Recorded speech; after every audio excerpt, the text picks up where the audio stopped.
It was Rachel was saying that as well. It's happening on her side as well. They'll just turn off the old monetization. But yeah, it's it's always the case when it comes down to money, huh? Yeah, Everything's the monetization is so small for live streams. I don't know why.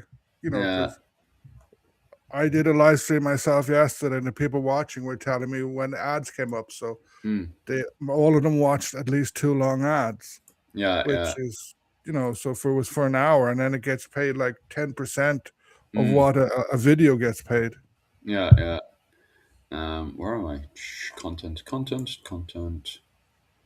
and then click on live.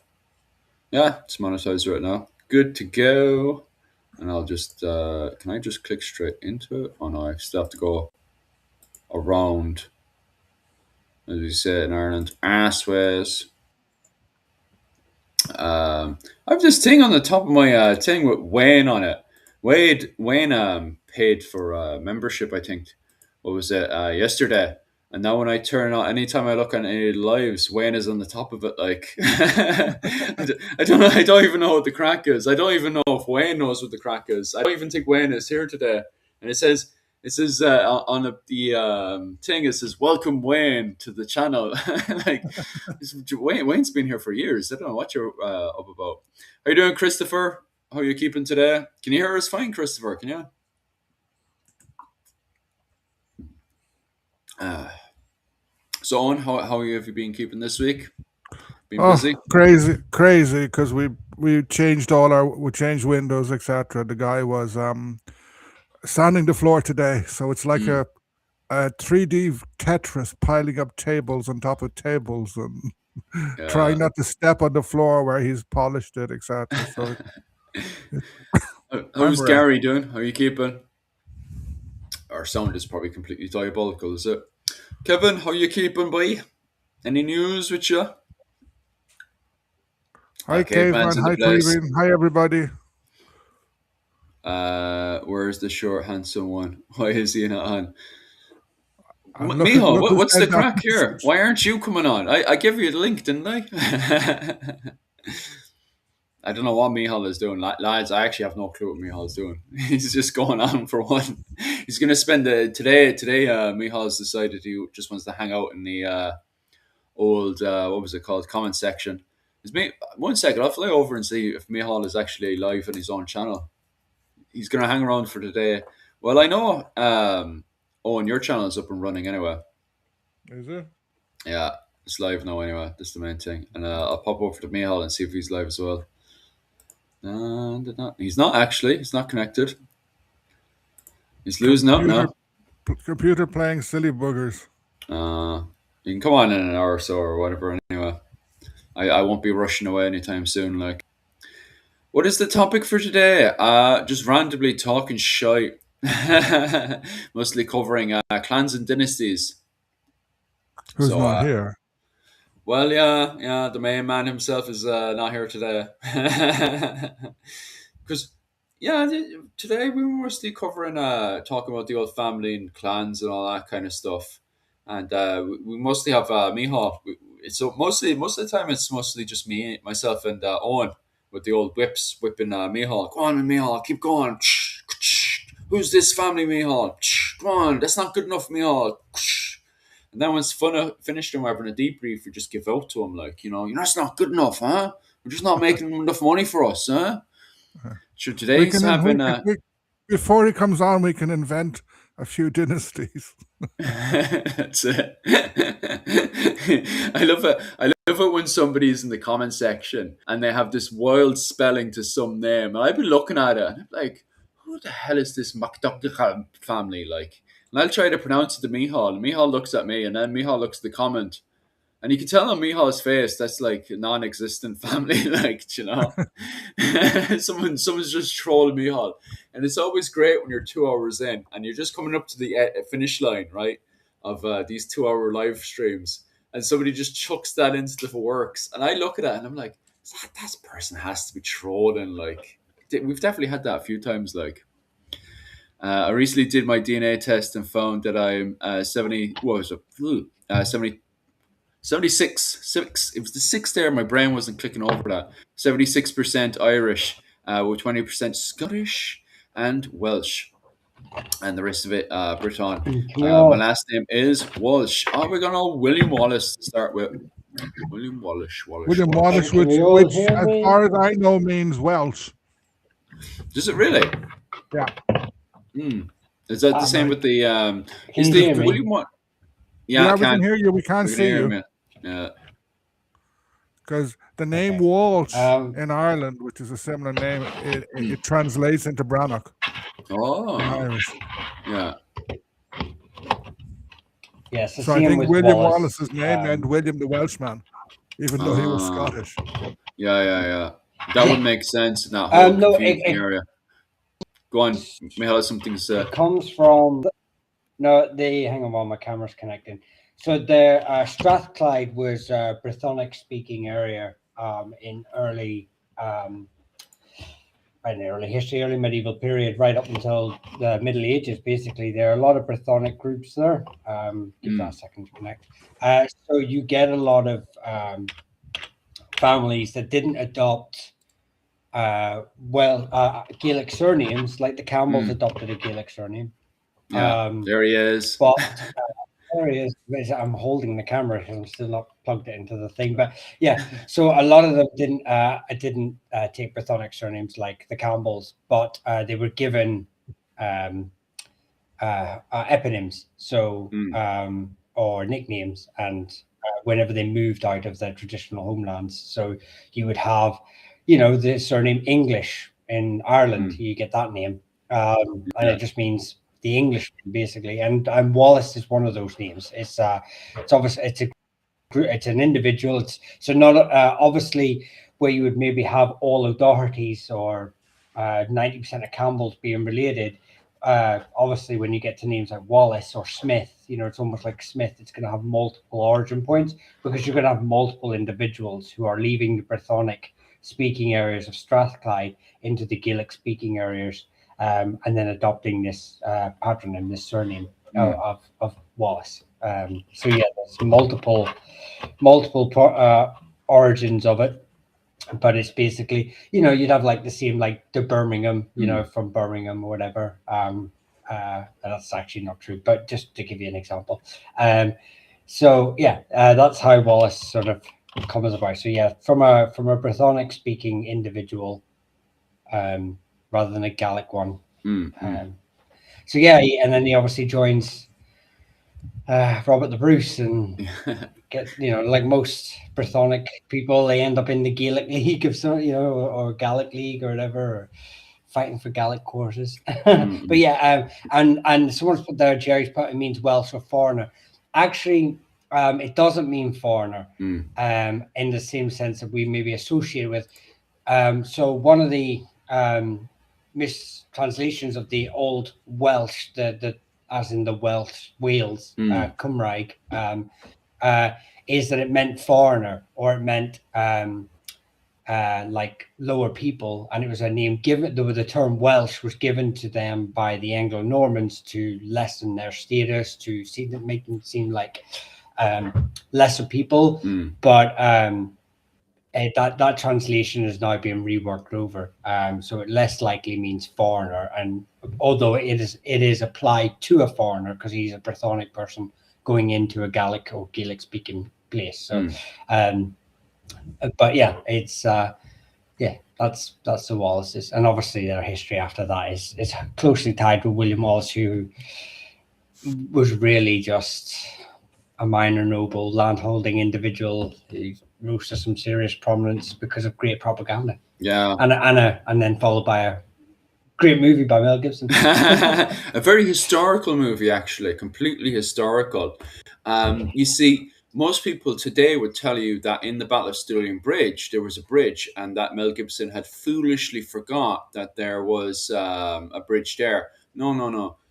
If you actually look at the proper records, it was never a bridge. I don't know what you're talking about, Oh, I'm just completely confused there. I was actually. I've just been talking about David. Look at those eyes deep in his. I was actually in Scotland Go on. kind of a few months after they'd made it, Yeah. and where it was still kind of accepted, and I think it was around the time of the referendum, which gave Scotland a parliament. And it was funny, like you wander around different like bookshops and history places, and you're just falling over videos about Wallace, and sort of there was a feeling that it was a very good film then. And that would have been almost 30 years ago. Fast forward now, you say it to a Scots person and they kind of run away and jump. Yeah. I wonder how Outlander is going to be perceived in 10 years, because I know that created a big tourist boom. I managed to watch 1 episode and a half, and then it was something so there's one character, a woman, was so stereotypically bad Scottish, I just turned it off and never watched anything else. Yeah, it's very much a kind of lovey-dovey 50 Shades, I think that's the only way it's going to be looked at as 50 Shades. I managed to watch, it's actually the wife. My wife couldn't handle watching the show, to be honest with you. She found that she was too dopey. She kept getting herself involved with the most dopiest situations ever. She goes in, I think in the first season, she manages to offend the clan that's protecting her in every single way possible, in the most dopiest way possible. And she keeps forgetting that she's not living. I know the show is set in, what was it called? The 18th century, but I think it's the Campbells. She's in with the Campbell clan, and she's living in their tower house.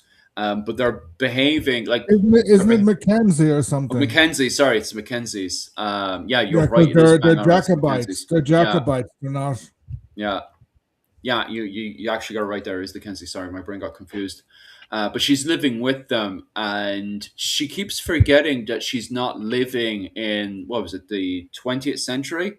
That she's in fact living in with the 17th century Scots up in the Highlands, and that they're still a part of the, the Highland society and stuff.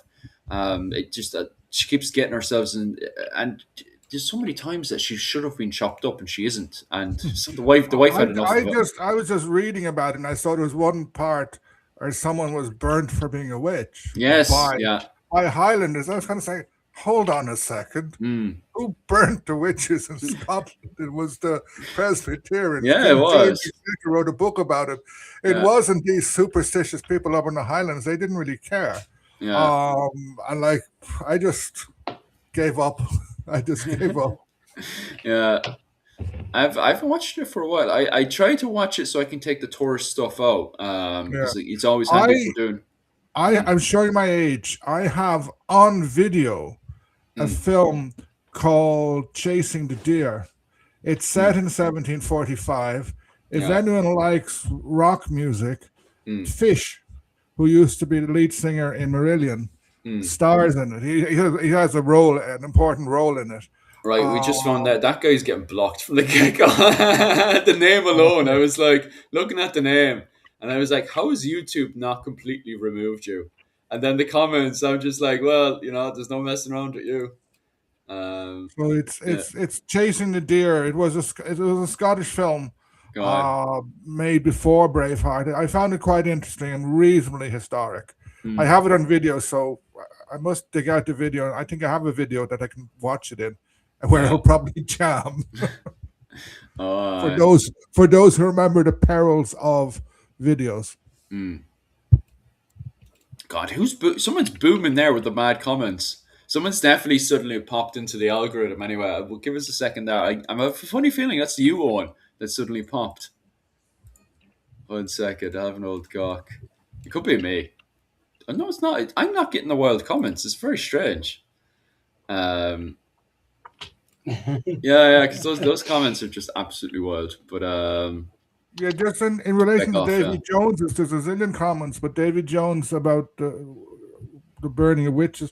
I think in Ireland, 1 or 2 people got executed for being a witch. There was Dame Alice. Yeah. In Kilkenny in the early medieval period, and after that, it didn't. She's really 1320, isn't it? Yeah. in England and Scotland, the Calvinists were busy burning, especially during the Civil War times. There is the Witch Finder General, and there are sort of pinpoints where there's some people just go mad about it. Yeah. I think in France it's both Catholic and Protestant. In Germany, I have a feeling it was more Protestant, but I wouldn't swear. Yeah. But and there's a lot of bad history about it. Even that famous book, with the Latin title that from the medieval period, but it was written by a monk who had got into trouble, and he writes this book, and now loads of people believe it's the official witch hunting manual of the Catholic Church. It wasn't. It was he got in trouble, and I think he wrote it in his spare time, and it kind of becomes a bestseller. Jesus Christ, that's even worse again. Like, because some of those witch trial books for hunting witches and stuff are absolutely wild. Yeah, but a lot were kind of porn. They were written to, yes, sort of. They're not based on actually what's done. They're to get people excited, etc. They sold. Yeah, but like it's shocking the kind of, because myself and Rachel are talking about that the other day as well. Is literature back in the medieval period, people expect it to be, how the Victorians say it, nice, clean cut, and then people are very shocked at the language that women are reading. During the medieval period, getting all excited and stuff. If you understand what I'm saying there, like, yeah. Yeah, language in the medieval period can be absolutely wild at times, like, especially like, because go on. I was going to say, before we wander off into talk about something that can get us demonetized, there's several people have thrown. Yeah, I'm trying to be careful. Because I see Coffee 23 has thrown in a whole pile of names. Oh, but hang on. I don't know. I'm not seeing them, but I know someone was asking about Buchanan. Another person was asking about McCormick. Buchanan's an easier one, so I'll just fire that in there. Buchanan's a Scottish. It's not a patronymic name. It doesn't come from an ancestor. It's a territorial name. It's like what's the actual term for it? It's like a locational name, so it's named after a location in Scotland.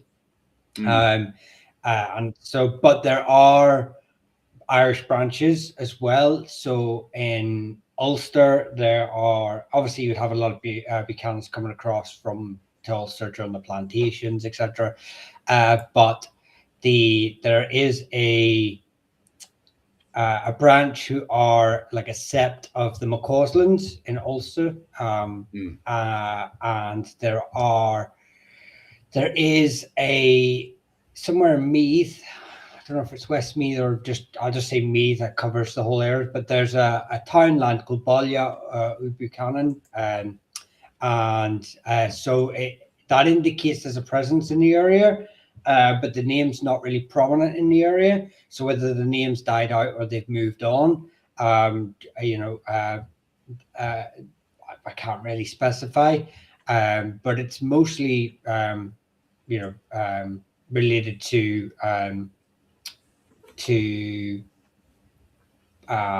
Scotland. There is as well sometimes the surname Bohan.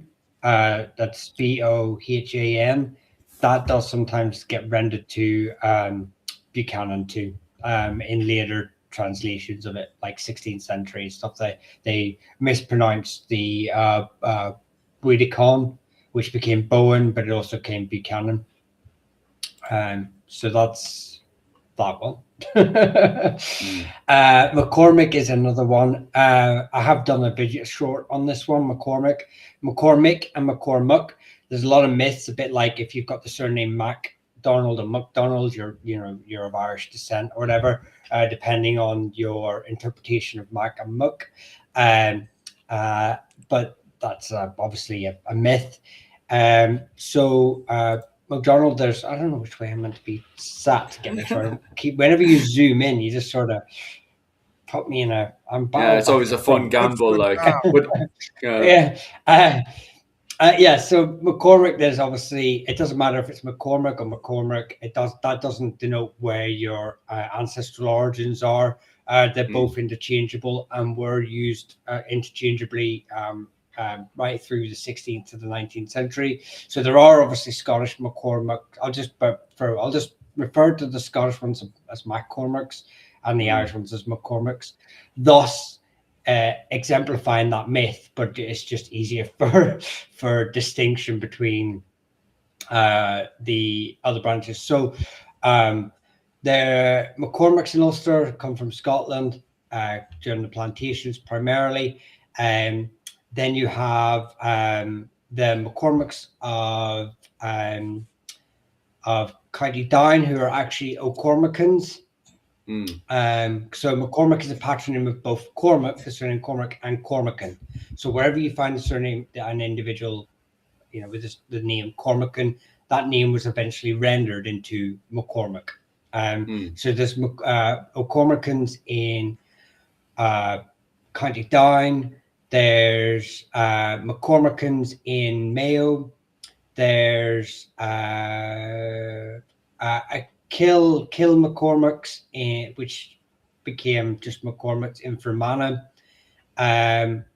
There's another group who are, I believe, related to the Evina, who are the O'Kellys. So they're around, not the O'Kellys, the Farrells. So they're around Longford. And it can also be found later, a much later name in the 16th century.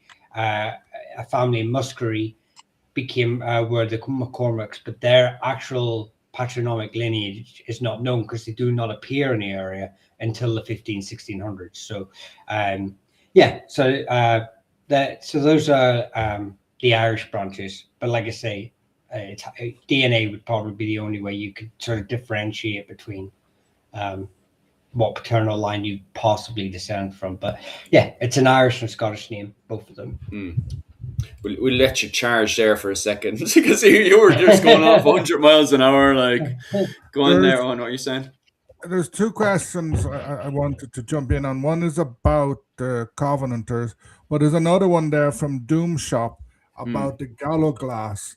Yeah, that's a good one. It's quite a bit down. Can I ask about the Gallo glass? I want to know how much of an impact they made and how they were employed, and did they it's just jumped on me. And did they continue existing after the Vikings left Ireland? Yeah, they did.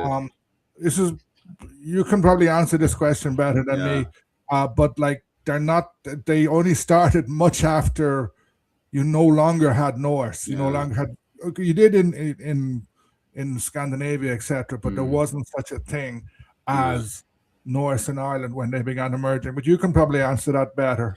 The original, now I have to highlight, I'm not actually linguistic, but the original Gallo glass would pop in with the Gall Gael, which the direct translation is foreign Irish.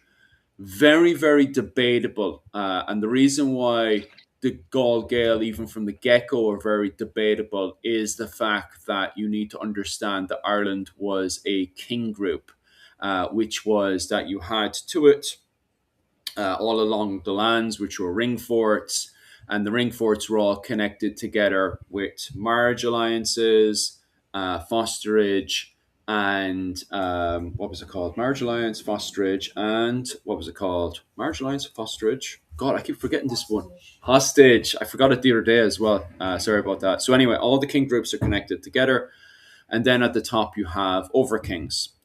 So it's very much debated, even from the get-go, is the word foreign meaning Norse, or does it just mean people who live on the edges of society, who are not a part of the system of marriage alliances, fosterage, and hostages?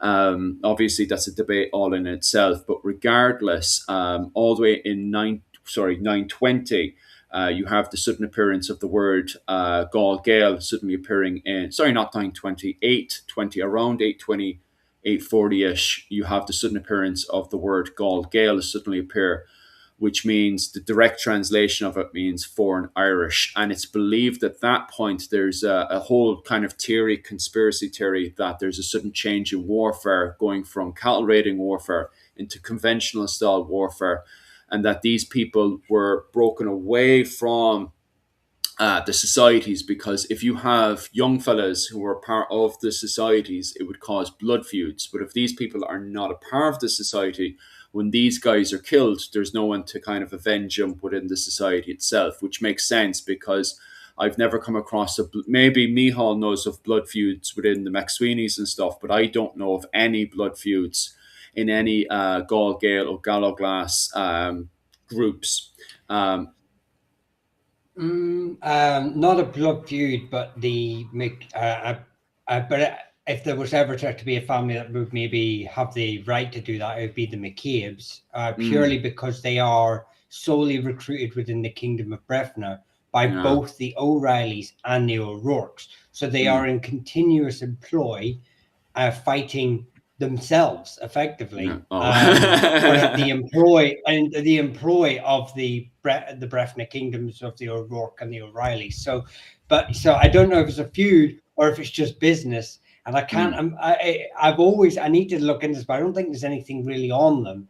I mean, the only time the McCabe's really show up is one of their constables dies, and his funeral is attended apparently by Gallowglass from many different clans, many different Gallowglass units, because he was held in such high regard.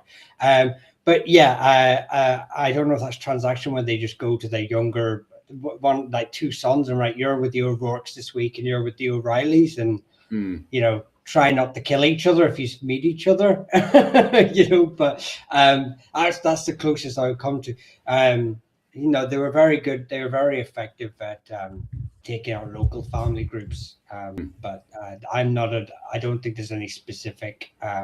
The way their system operated with constables, the way that they eventually are forced to recruit from the Irish populace later on, just to the sheer volume of need, and obviously they're not able to produce sons as quick as what they're in use, and the fact that these hired in Gallowglass would never challenge for a constable position.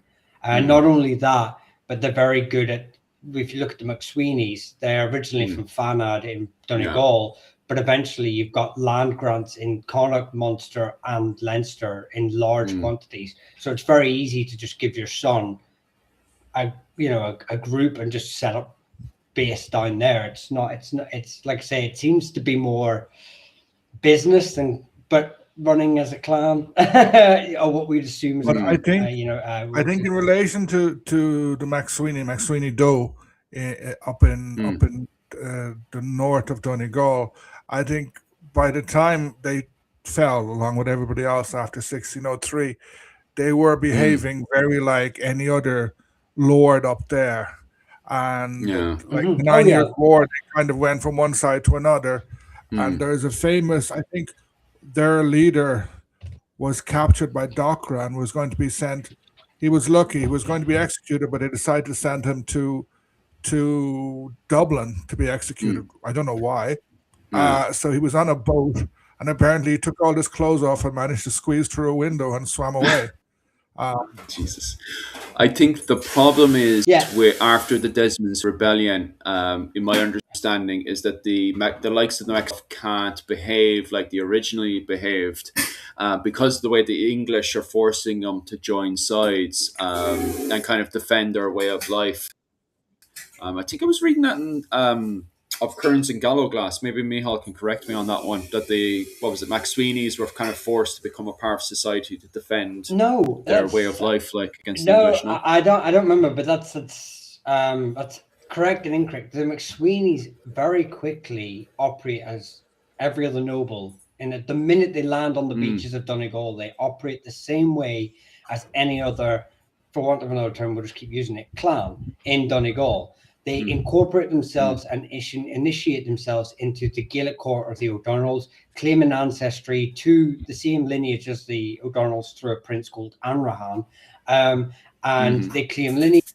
The O'Donnells accept it, so whether it's actually true or whether they saw this fleet of armed men on their shores as an advantage over their rivals. The O'Donnells were the first to really have them sort of operate as a Gallowglass unit. Obviously, they first appear as a dowry, but they're not. They're used as bodyguards and everything else within the story. But the McSweeneys are the first one to sort of establish a base and move on to do what Gallowglass are associated with. So they're already incorporated into Gaelic society. They're already operating as a clan. The only difference, I would say, I wouldn't even say there's a difference between how they operate. Clans can break off and have brothers fight brother, or go off and join another war band or whatever. It's not really so unique. It's just that for a Gallowglass, it's their way of life. That's going to happen. That it's possible you're going to fight your cousins who are now down based in Connacht because they've been employed by the O'Connors. But like every other family, Gaelic or Gallowglass, they do get involved in politics. They do want to expand their influence. The McSweeneys, very famously, the lands they held all along Fanad and along that northeast coast of Donegal, they kicked out the families like the Breslins, who were then forced to relocate in Fermanagh. So they're not just sitting there as businessmen. They're a mafia organization, effectively. Here, Morgan makes a very interesting point in his book Tyrone's Rebellion, which is about the background to the first few years of the 9 Years' War, and it's very good on Hugh O'Neill. He basically says that the downfall, the final collapse of the Lordship of the Isles, resulted that because of this, the O'Neills discovered that they got flooded in Gallowglass. Loads of these soldiers coming from Scotland. I think the O'Donnells to a lesser extent, but these big lordships in Ulster suddenly got much, much more powerful, and they were able to flex their muscles against their own cousins, against minor lordships, and then against the English. Except when it comes to the 9 Years' War, O'Neill had a big problem in that he was basically mortal enemies. You speak blood feuds. This was a really bad one with the McShanes, the sons of Shane O'Neill, and many of these were. Their mother was Scottish. I can't remember from which clan. So they the hostility between them and him cut off his access to Scottish mercenaries, and more or less as a result of that, he began to arm his own peasantry, because he knew he would need to be able to get men. But on the other hand, Turlough Linnock was married to Lady Agnes Campbell. Her daughter, Ineen Dove, or Fanula, I think she's MacDonald, was the mother of Hugh O'Donnell, which meant, and she basically ensured that when he escapes from jail, he becomes O'Donnell, the O'Donnell Lord of Tyrconnell. So you have, like, at the end of the 16th century, the role of Gallowglasses changes, but there is still a big role for feuds, etc. And then if you look at the MacDonalds who are coming into Ireland, sort of Dunluce Castle, etc., they are crazy for feuds. They're fighting with each other. There's the sons of Sorley and various other ones, and half of them are all called Randall, so it makes it really confusing when you're trying to figure out who's who. Nice. And just getting back to the original question. So anyway, you were talking about the Viking Age. So yeah, you do have the original word, which is Gall Gael, that appears in Old Irish. And then from there, as you were saying, did they continue after the Viking Age? that's actually where you get the transformation of the Gallo glass that we do know today. So originally, you do have Gall Gael, the word Gall Gael appearing both in Dublin, Waterford, Cork, etc. And it's just kind of an umbrella term for foreign Irish people. But the one you're specifically looking for is Gall Gael that would have functioned in the likes of the ENL Confederation, or the likes of the Clan Owen, Clan Coleman, etc., etc., etc. They did hire and employ, as people say, Vikings, which would have been referred to as Gall Gael, foreign Irish. And then after those wars to do with Brian Boru, so on and so forth, most of them immigrate up to the Isles and stuff. You have, I think it's up to the period of, what's his name? Diarmid MacMail Namor ends up occupying Dublin. And a lot of those groups end up immigrating just between the Isles of Scotland and Ireland. But then after the Scottish-Norwegian War, you have the likes of the McSweeneys, which Mihal would point out there are mostly a Gaelic family. They're not really Scandinavian, are they? The McSweeneys. Well, that's the problem. Obviously, we know that the Gallo glass are. Where is this meant to be here? I'm going to turn my chair, so I'm just already sat in this position. Yes, so most of the Gallo glass are of paternal Norse, Scottish, or Irish descent, and which formed what you just said there, the Gall Gael. So there's not really, and then it just really depended on what was their political motivation. So we'll just use the MacDonalds as an example. All through the 14th, 15th, 16th, 17th century, they are claiming Irish descent. They're claiming that Summarley, their paternal ancestor, their progenitor, and so the subsets like the McDowells and the McRorys are all claiming paternal Irish descent, and claim that Summarley is Irish. We now know through genetic testing that Summarley is his mother was probably Irish, but his father was Norse. So he comes from a paternal Norse lineage. But they were so invested in it for 400, 500 years. They were really hyping up their Gaelic identity, their Irish ancestry, as it were. And so you could claim that the McSweeneys do the same thing by claiming descent from Amrahan, who's part of the Neil, a prince who leaves Ireland because he doesn't want to become king of the Neil or the Ken O'Connell, and goes to Scotland, and they claim descent from him, along with a load of other families who are closely connected with the McSweeneys. So theoretically, according to their own lineages, they are an Irish Gaelic family, but more than likely, they're just as likely to be of Norse descent as anyone else. But they are Gaelic. Now, I'm not going to say the Gaelic because this is before the 14th century. That's when Gaelic sort of formed. So they're Gaelic. They are a Gaelic-speaking people. They are a family. They are not anything else. They're part of the Gaelic-speaking world. Absolutely fascinating stuff for sure. But yeah, you have the McSweeneys, all right, who are, in between the kind of Scottish, Norwegian world, especially in the fact that the McSweeneys, there's a war that kicks off, and this war kicks off just before the Scottish War of Independence, around 1250, 1260-ish. Which is the Scottish-Norwegian War, where Scotland and Norway go to war with each other.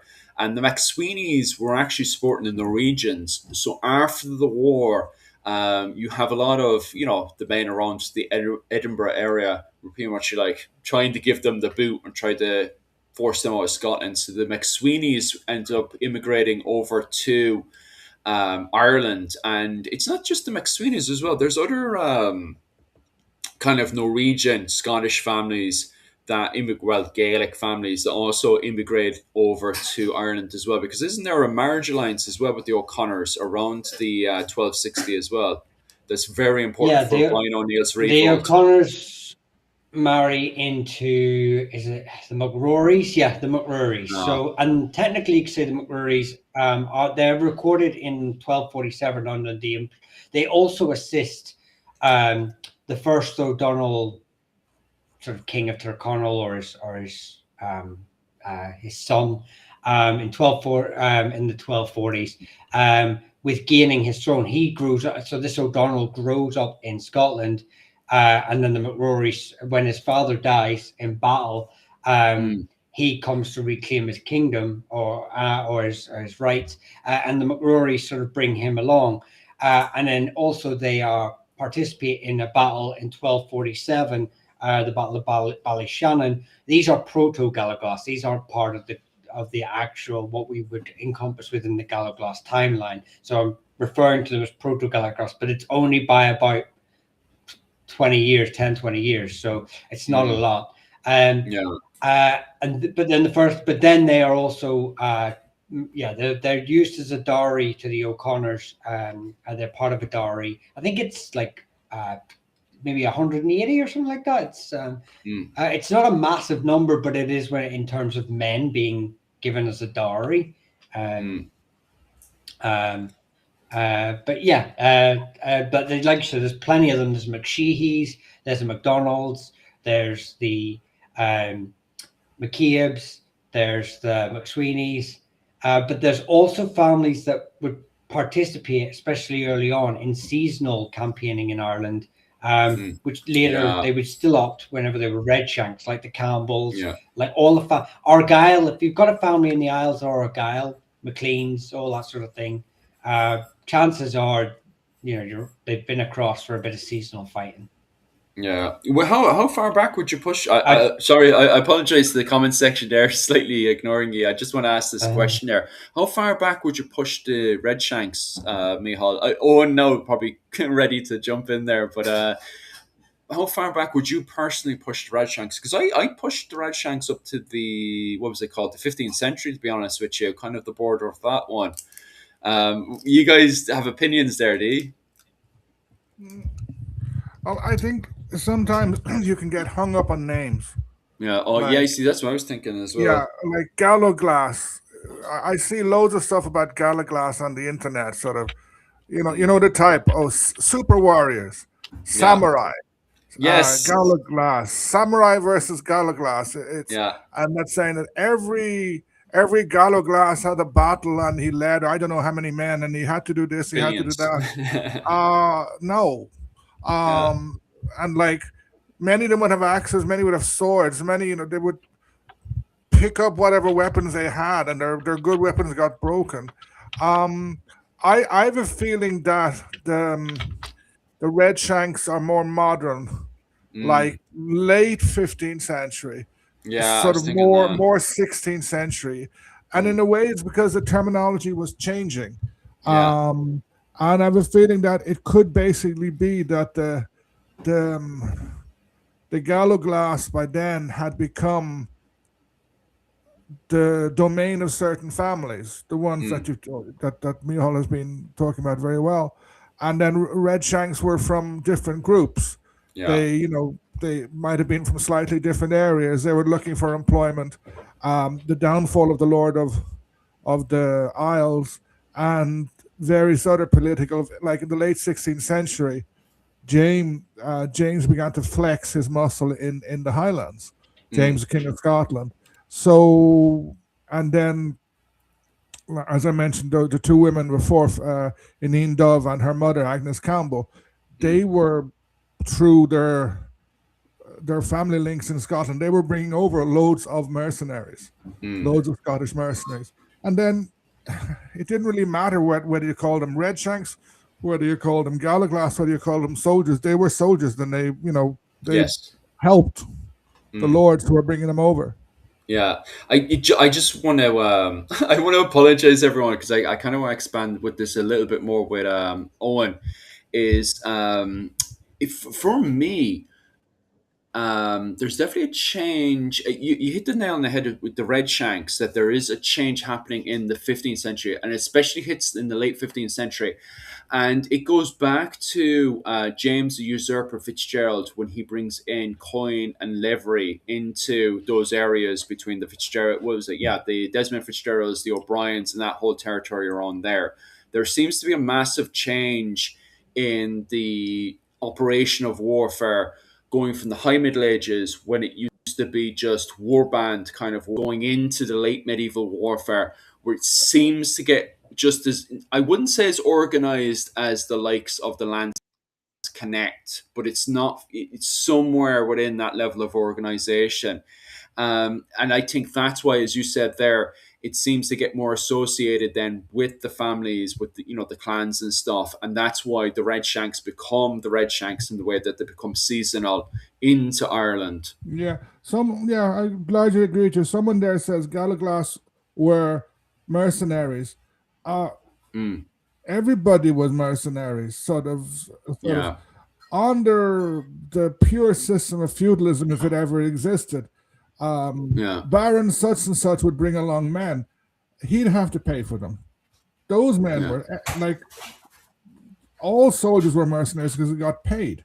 They didn't. It's only really almost from Napoleon that you have this idea: if you're German, you can only fight in the German army.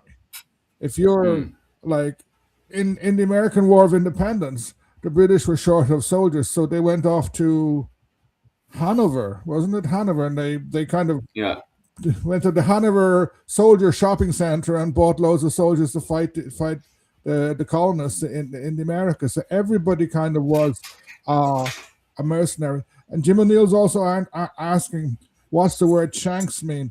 So that must be a word that was used in Ireland and England, not in the States. Shank is your leg. There's a phrase, Shanks Mare. What means of transport did you use to get here? Shanks Mare. It means I walked. So Red Shanks is their legs. Long Shanks, I presume, Edward I or second, I presume he must have been very tall and had really long legs. Michal, need to go. Did I leave a message though? Michal, I think your sound is gone because you look like you're speaking, but there's no voice coming out. Is that to you, Michal? Is it? Oh, sorry. You're back. Your sound is back. No. Thank you so much. No, I was. Go on. So I was going to put my term on the Redshanks as well. So the problem is, like you said, Owen, it's about terminology, because Redshanks is a nickname given to Gaelic soldiers by Lowland Scots. So it's the term bare legs or red leg, or and the first terminology of it, actually, it's an insulting, it's a derogatory term for Gaelic Highlanders, effectively, or raiders, or mercenaries. And the first term of usage of it is in the 14th century. So effectively, they're speaking, but it's not used as a wider term until sort of 15th, 16th century, when the English stop trying to or English writers stop trying to differentiate between Gallowglass and Redshanks, even though they're effectively part of the same group. But by this time, the Gallowglass are primarily only operating in Ireland. That's their hub, whereas the Redshanks are primarily operating in Scotland. So you get this clear divide, almost like the same way you would with Gaelic and Gaelic. Similar origins, but slowly they start to form their own. They come from the same point, but they start to form their own bubbles. And I suppose the only sort of key differences, and even then, like Owen has done there, when you break it down another level, there aren't any differences. There are just many differences and similarities, as they would have with another Gallowglass down the road, where you would associate Redshanks with light armor, Gallowglass with heavy armor, Gallowglass a professional army, professionally paid. That's their job, whereas Redshanks are seasonal. So that's kind of like the only real starting markers. But again, like Owen has already said, a Gallowglass can fight light. He might not have his ring mail there, so he may have turned up the battle with a tunic and a broad axe or a stick. A group may have been seasonal, for whatever reason. So it doesn't really, it's not a hard line, but the differentiation is just, it's a derogatory term used by Lowland Scots against Gaelic soldiers, and first appears 14th century, and then sort of by the 15th, 16th century, they sort of become, you can sort of see the differences in them just because of how long they've been separated, by where they live. So again, terminology is, as Owen said, is a bit, it can trip people up. And if I can just jump on there, when you're mentioning the use of redshanks as a pejorative, the English, they use the word kern, and especially wood kern, as a pejorative. Look at the 16th century. Like, for example, when the Earl of Desmond was on the run, when he was being hunted down, they said, oh, he's a mere wood kern in the forest, as if wood kern was the lowest of the low. And they also, at the same time, and I find this really interesting considering this folk hero is now a big guy, but Robin Hood. Sometimes they would call someone a wood kern, sometimes they say he's a Robin Hood, by which they both meant as well bandit, outlaw.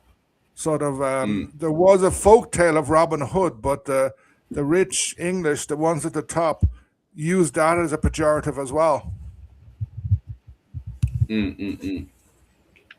Interesting. I do think we're onto something here, that people complicate the system too much, and they should focus on. I definitely would highlight this, is that they should first off understand how, going back to the early medieval period, first understand how war bands function in the early medieval period, then jump over to the High Middle Ages, work out how you have these massive changes in the High Middle Ages. When it comes down to warfare, and then finally jump over to the late medieval period during the the 14th century up to around the 15th century, and study the changes that happen, especially with the coin and livery there, because warfare constantly changes. But at the same time, I think people are complicating things way too much with these terms, like, as you said there, wood kern, redshanks. Perhaps maybe take a step back and actually, work out how the actual system itself works, not these slang words. Especially these slang words now are a completely different world on Facebook. Like you said there, like the Gallowglass were the samurai, and it's like, what the hell? Like when you get into the linguistic side, it only means foreign. Doesn't it mean foreign Irish or foreign warrior? Doesn't it? Like it doesn't mean samurai. Like warfare was changing, and like guns were coming in, and in most of the time in Ireland, what the English had an advantage throughout the period of their cavalry, their horse, their heavy horse. The Irish couldn't stand up to that. The Irish horse, the Irish cavalry never modernized. You can ask why. But the advantage that the Gaelic Irish had until the downfall of Gaelic Ireland was they were much quicker. So a Gallowglass, a traditional Gallowglass wearing a heavy mail shirt would have been at a disadvantage. If there's English coming at you, like the lightly armored ones, they have a gun, they can cause damage, and they can skip across a bog very quickly, or they can run into a forest very quickly. And like they can run away from, if the English is moving in a column, they can move away from one part, circle around very quickly, and attack the column in the back, as happened many times. So the heavy armor, if you're facing heavy armor against heavy armor, maybe like Battle of Knockdoe, I think, is the classic version of that. But by this later on in the 16th century, that rarely happens. So mobility, being able to go fast, becomes much more important.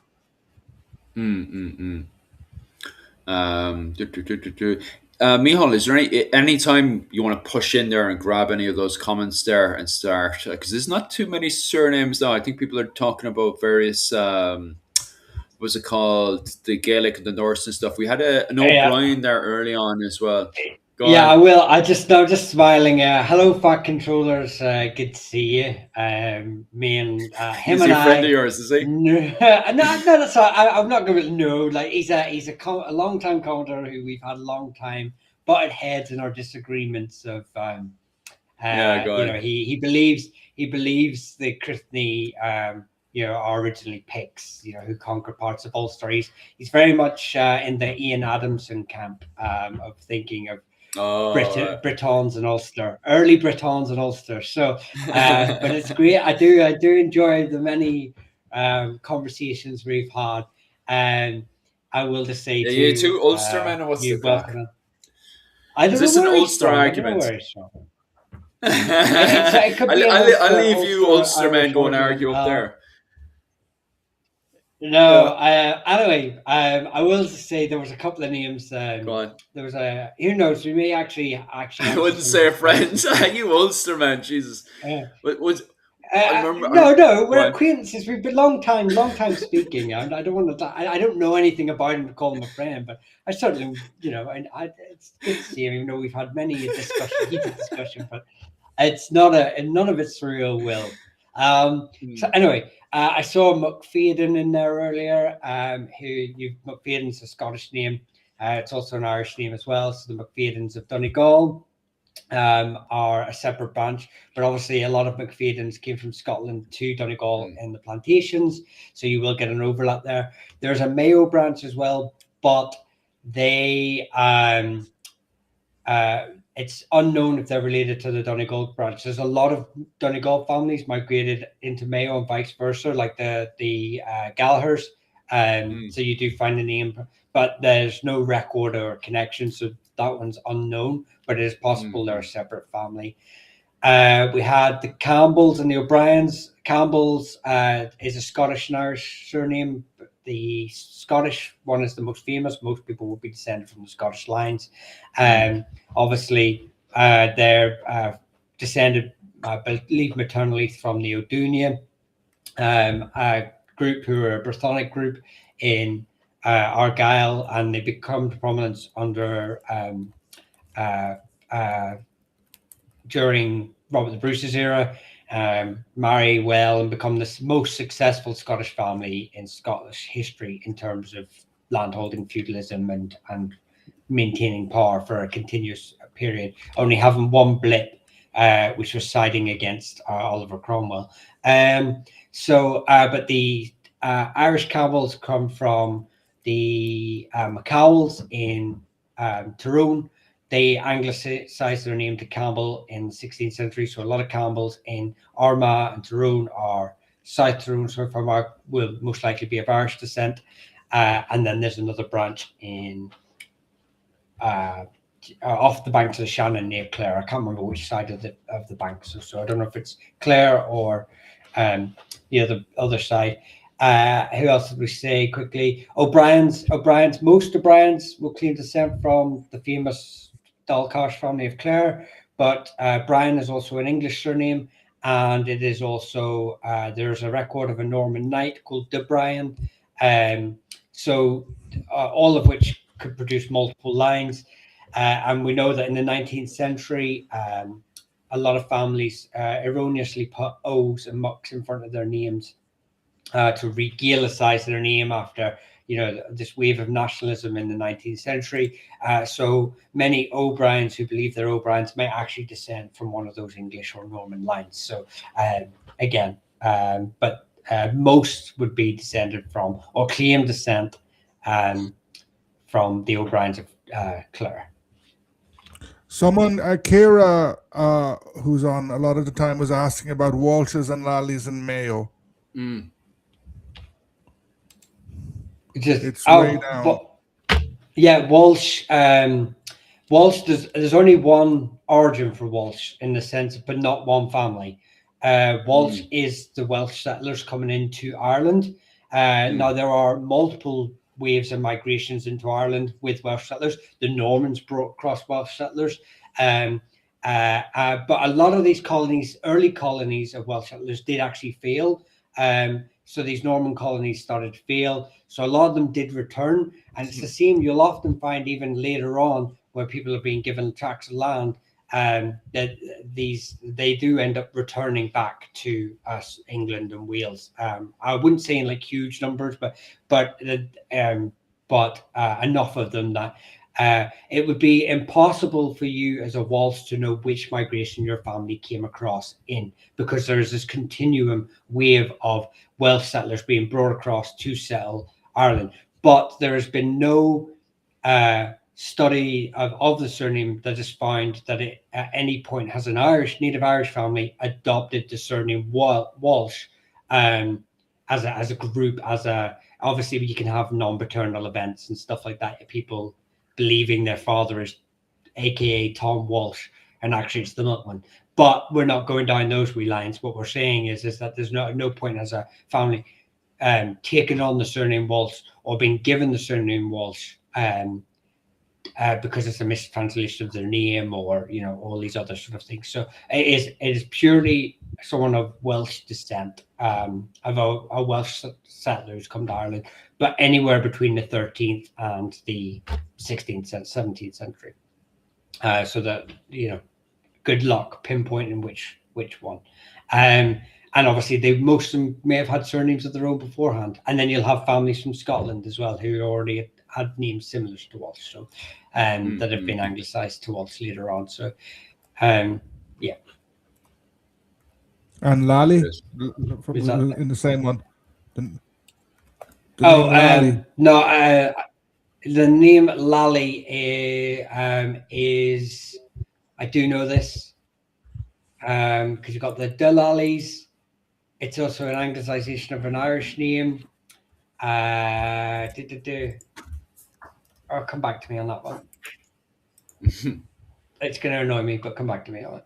I know there was a famous Lally regiment in like of the Wild Geese, an Irish regiment serving with the French army, and I think they played a big role in the Battle of Fontenoy, which I'm probably butchering the pronunciation of. That famous battle in 1745, where the Irish Brigade played a big role in defeating the English. To me, that's the main thing I know about Lally. No, I know, like it's Lally and the Mullallies. You've got the Lallies and the Mullallies who became the Lallies, but I can't remember for the life of me where those families are situated. And if Connacht, I don't know whether it's because I don't know of the Connacht line that it's throwing me off. But yeah, originally, like I say, you could be one of two lines, especially anyway. You can be the Lallies or the Mullallies. The Mullallies are of Irish descent. They're a native Irish family, but they all get anglicised down to Lally. If I control, you're definitely an old troll there, aren't you? Like you're saying you're in the Pictish, what was it, the Connacht region, and then you're chucking Pictland like there's no tar in there. You're wild. There's no way you're a Connacht man. That Connacht man would never say anything like that. You're definitely not a descendant of the Enail, that's for sure. Like, there's no way you're the same lineage as my mother's side. Like, you just no, you'd be burned out as Sligo. Like, you know that.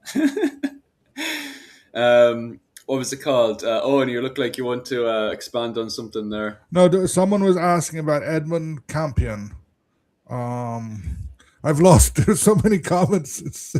I'm finding it hard to keep up because, like, they disappear.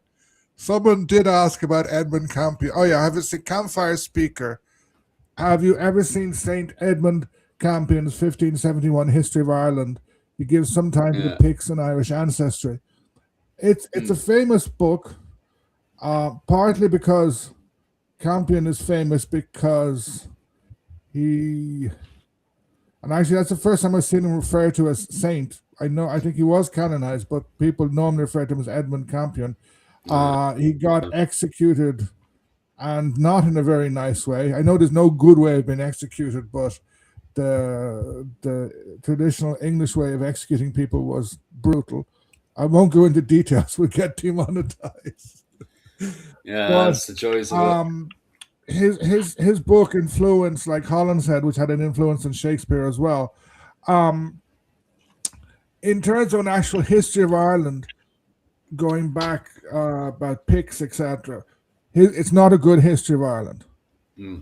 It's interesting in that he had help writing this from a guy called Stannishead, someone like that, who was an old English. He was an official.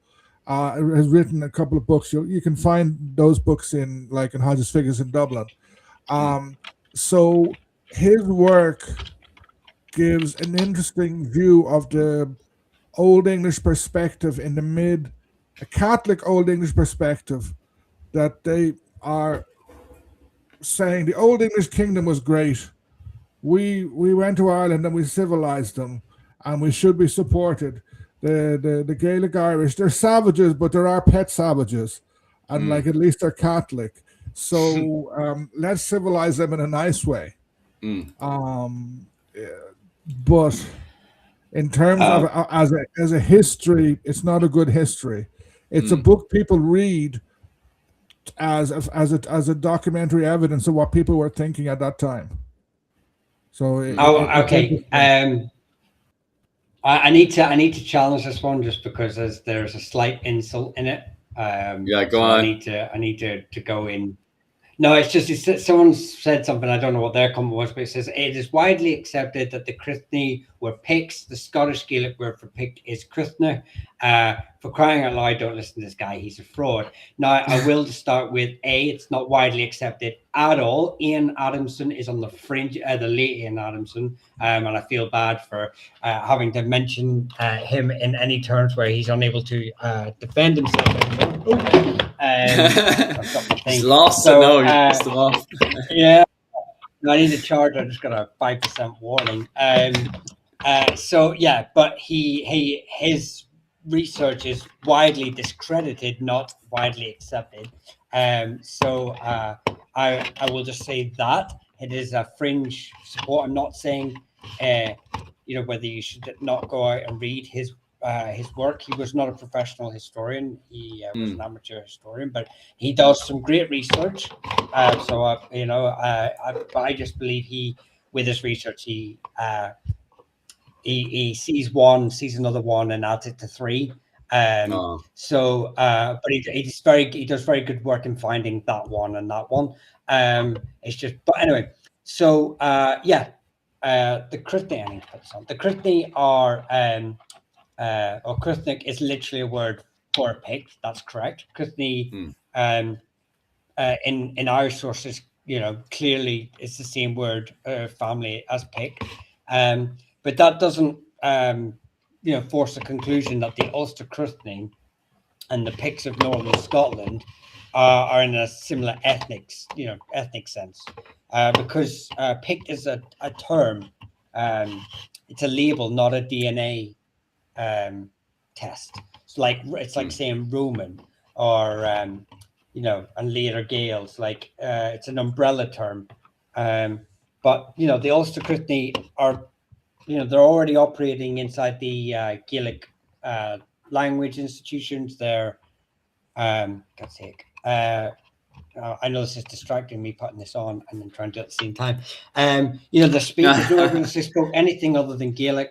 Operating within the Gaelic system, we're operating in the Gaelic world. There's no archaeological evidence to distinguish them from their local neighbours in Ulster. So they're, they sure, yes, we do believe they were part of early migration groups into Ireland from mainland Britain, but these are Bronze Age movements. These are not Brythonic cultures. These are not anything that can be linked to the Britons in some weird political term. These aren't they aren't the same thing. So, if anyone wants to add on that, Owen O'Neill, if you want to add in as well. First of all, I thought you were going to argue with me about my view of Edmund Campion. I thought you were the one defender Redmond Campion in the 21st century. No, but I agree with what you said. They said it very well. I think people, even with DNA tests, etc., they get too fixed up about borders, boundaries. Fat controllers saying the Pecs were an ethnic group. What the hell is an ethnic group? Everywhere, Ireland, England, Scotland, Wales, France, Portugal, we are quite close.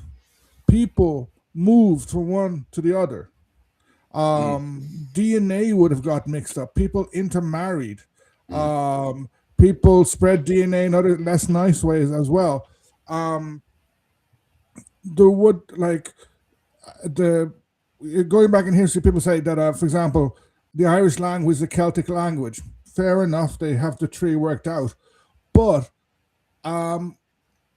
what is the relationship between the Gaelic Irish and the so-called Celts who were in wherever they were way back, Latene and Halstead? There doesn't seem to be much.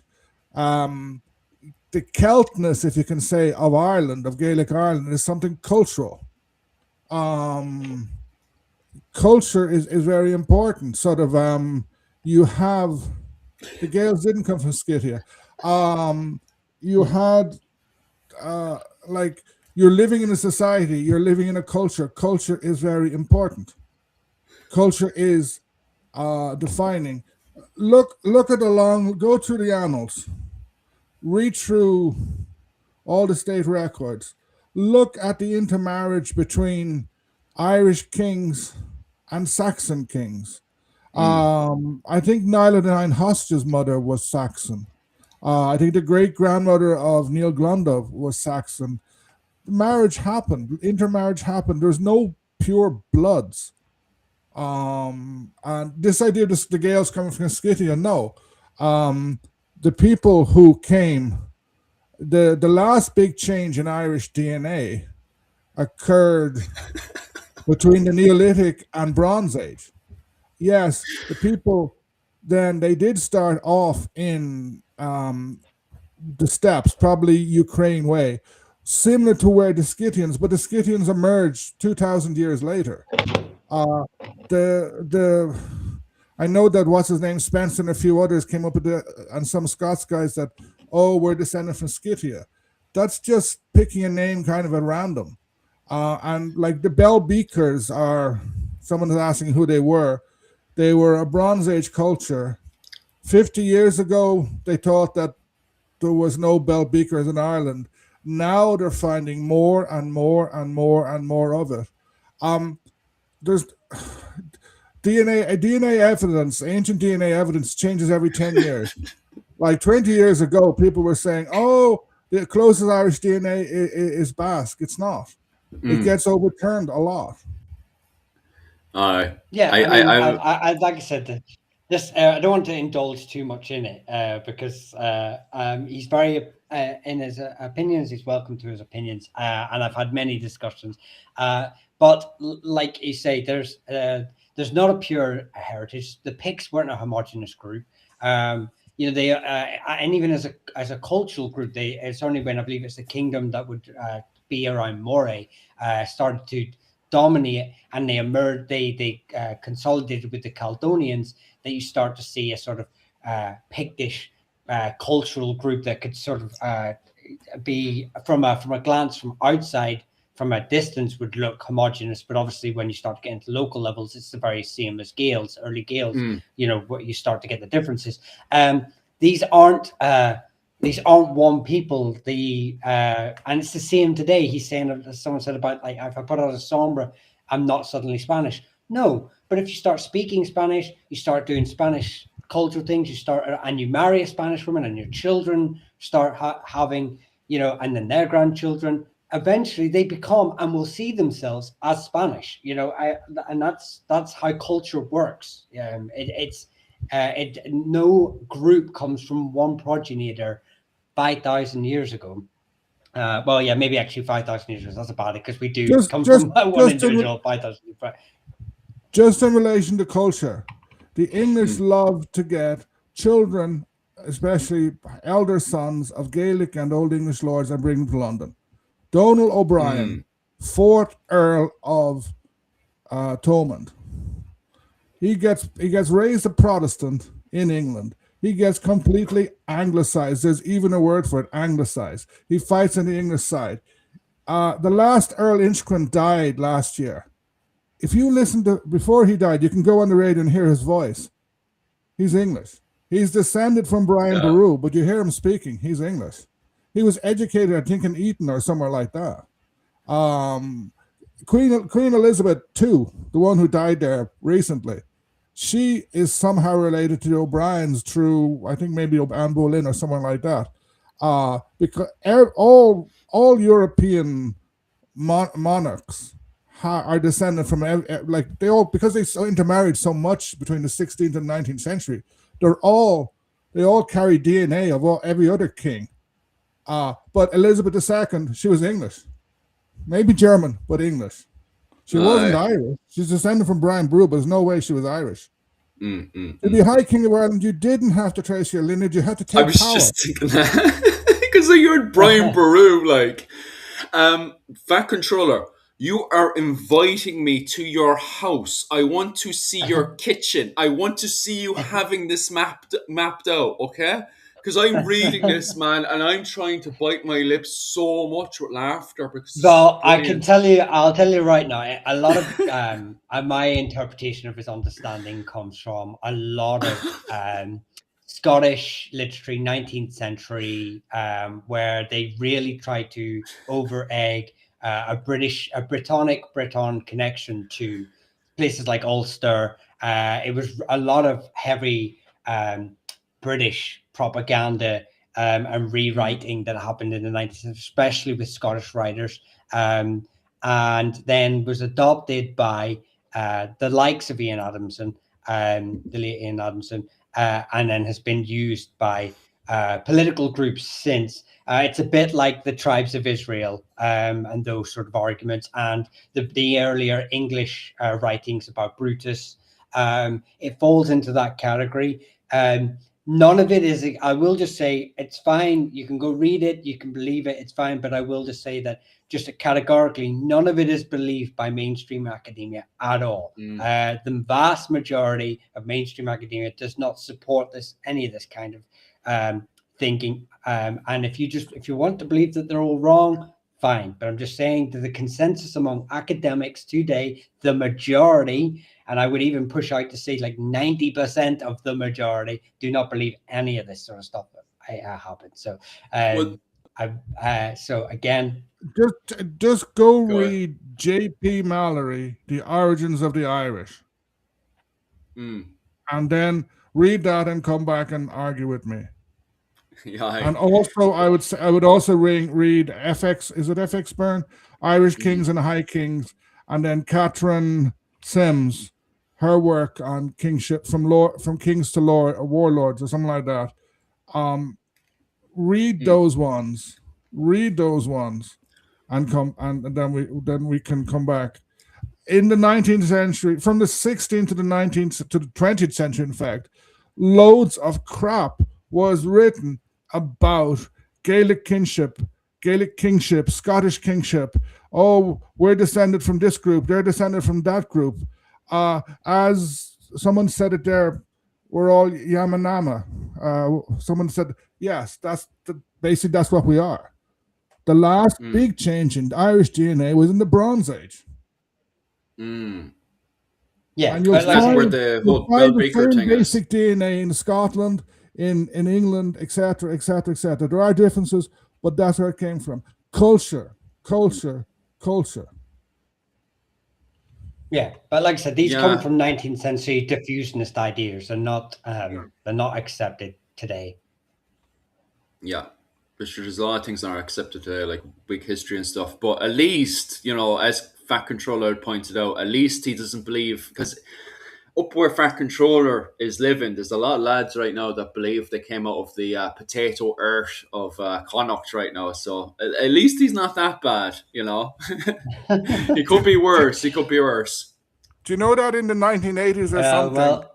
Go an on. American lady wrote a book in which she wrote about or was it even more recently, about the potato goddess of the ancient Yeah, Celts, go the on. ancient Irish. Go on. Yeah, I need to hear about this.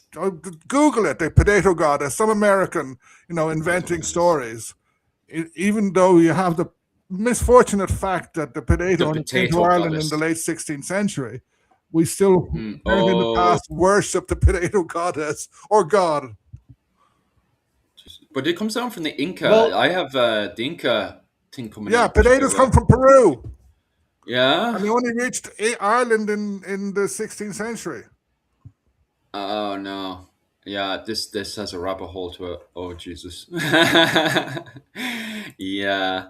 Okay. No, I mean, there Um, would be points. There would be points where I would actually have slight overlap with Fat Control, like the Dalriada migration into Scotland, the invasion of the Dalriada into Scotland, bringing Gaelic culture to Scotland. I don't support that theory either. I actually don't.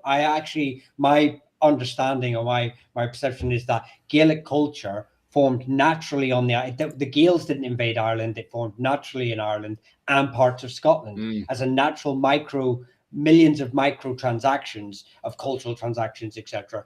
And that it formed in this area. This is a natural product of multiple migrations. So I would say that any claim about the Dalriada going to Scotland as an invasion group, I have my disagreements with it.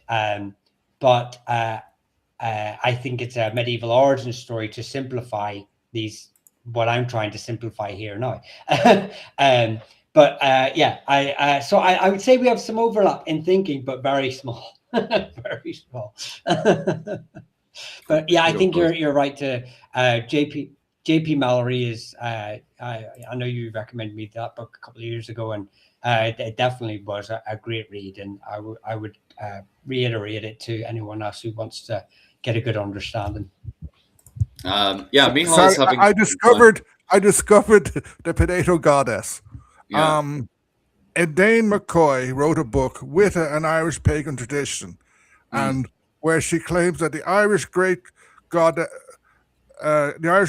held the potato as sacred because they grew underground. Potatoes were sacred to the goddess and used in female fertility rites. It doesn't say when the book was published, but so go look that up. Well, you said the same thing a few years ago, which I never knew about. It was about St. Patrick's names, and how that was a mistranslation of some nicknames by an American who then put two nicknames together. Yeah, put two names together, and now that's heavily believed. That's his original name is. I don't know.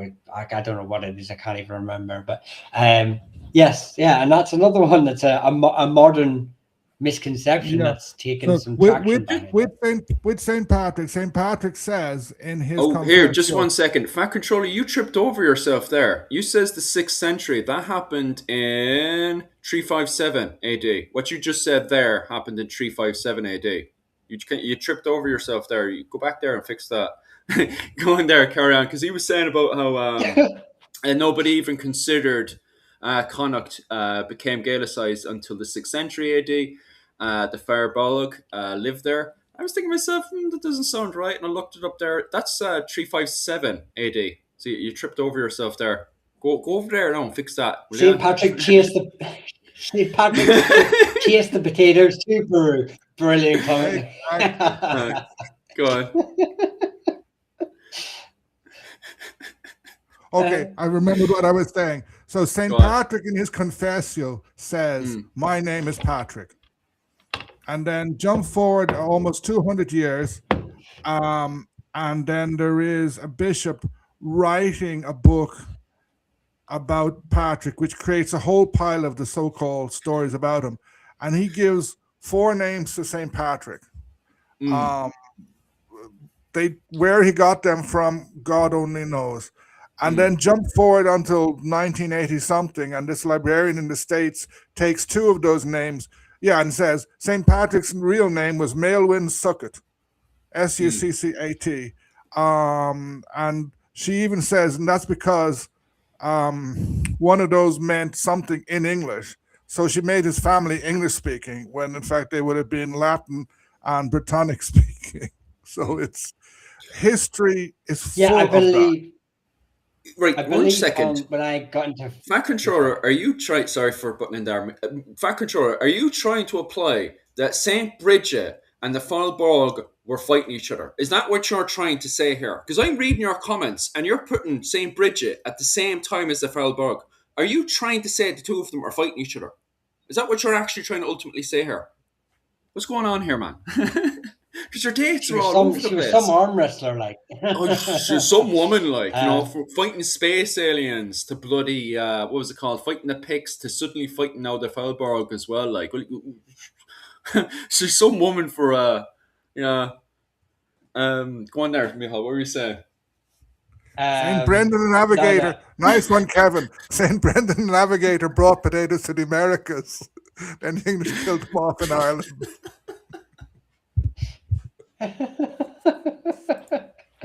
It's all the English's fault. Should we move on a bit and try and get some sense back in this? Yeah. I don't know. This is madness. Because what's it called? Fat Controller, you're mixing up your dates. You have Saint Bridget at the same time as the Fallborg, right? So now you have the Fallborg and Saint Bridget fighting each other. That's why I told you go and correct your dates, because now you have the two of them fighting each other. That's the same period as Saint Bridget? That's not the same centuries, man. Go on anyway. Sorry, lads. But he did mix up his dates. Go on anyway. No, I would just say, Fat Controller, you literally have 3 people here who are willing to answer your questions. And I think it's good crack anyway. Between the 3 of us. No. Between the 3 of us, I think there's not a whole lot of general Irish history that we couldn't cover during from the early medieval period to the early modern period. How could you not say the dates don't matter? So what I'm saying is that why not ask questions instead of making statements, and then maybe we can have a proper discussion rather than coming at each other from an attack standpoint, because nobody's ever going to listen to each other when you go. To be fair, he's not really attacking; he's just trolling. Like, because now he's mixed up the dates. Go on. He's not. This is a genuine belief. So I know who I'm speaking to. So, but I don't want to be seen as condescending or mocking. So I just would say, come at it with a bit more. Just ask questions and find out what we've studied, what we believe, what we think, and then if you disagree with it, make a point, and then that's it. We'll leave it there. Let's come at it with good faith. And yes, I did turn into Garfield the Cat, Jim. Just the frustration with this kind of line of thinking, even beyond the grave, Dr. Ian Adamson haunts me from my comment sections. Well, the giveaway is when he mixed up the date, the 6th century, with what was it? So I have it here, 357 AD, right? So if you put it the 6th century, and this is why the date does matter, is if you put it the 6th century, then you're in the same period of the likes of St. Ciarán and St. Bridget, and then they would be fighting each other. Wouldn't that make sense? I don't know. He's definitely trolling. Like, 3 qualified historians, yeah, pretty much. 3 qualified historians are scratching their head and wondering why St. Bridget and the Fallborg are fighting each other. Like, what was it called? There's a lot of head scratching going on here. But I am now a full supporter since Brendan the Navigator brought potatoes to the Americas, and then the English killed them off. I will be writing a thesis on this and followed by a book. I found there's an even better comment. What about Mr. Tato's Kingship of Mead? Oh, aye. Well, that's where Tato World was. That's where Tato World used to be, and that's Southern Tato's. Southern Tato's. Well, right, Civil War, where there's Ulster's going back to war. This not over cattle, it's over Tito crisps. Do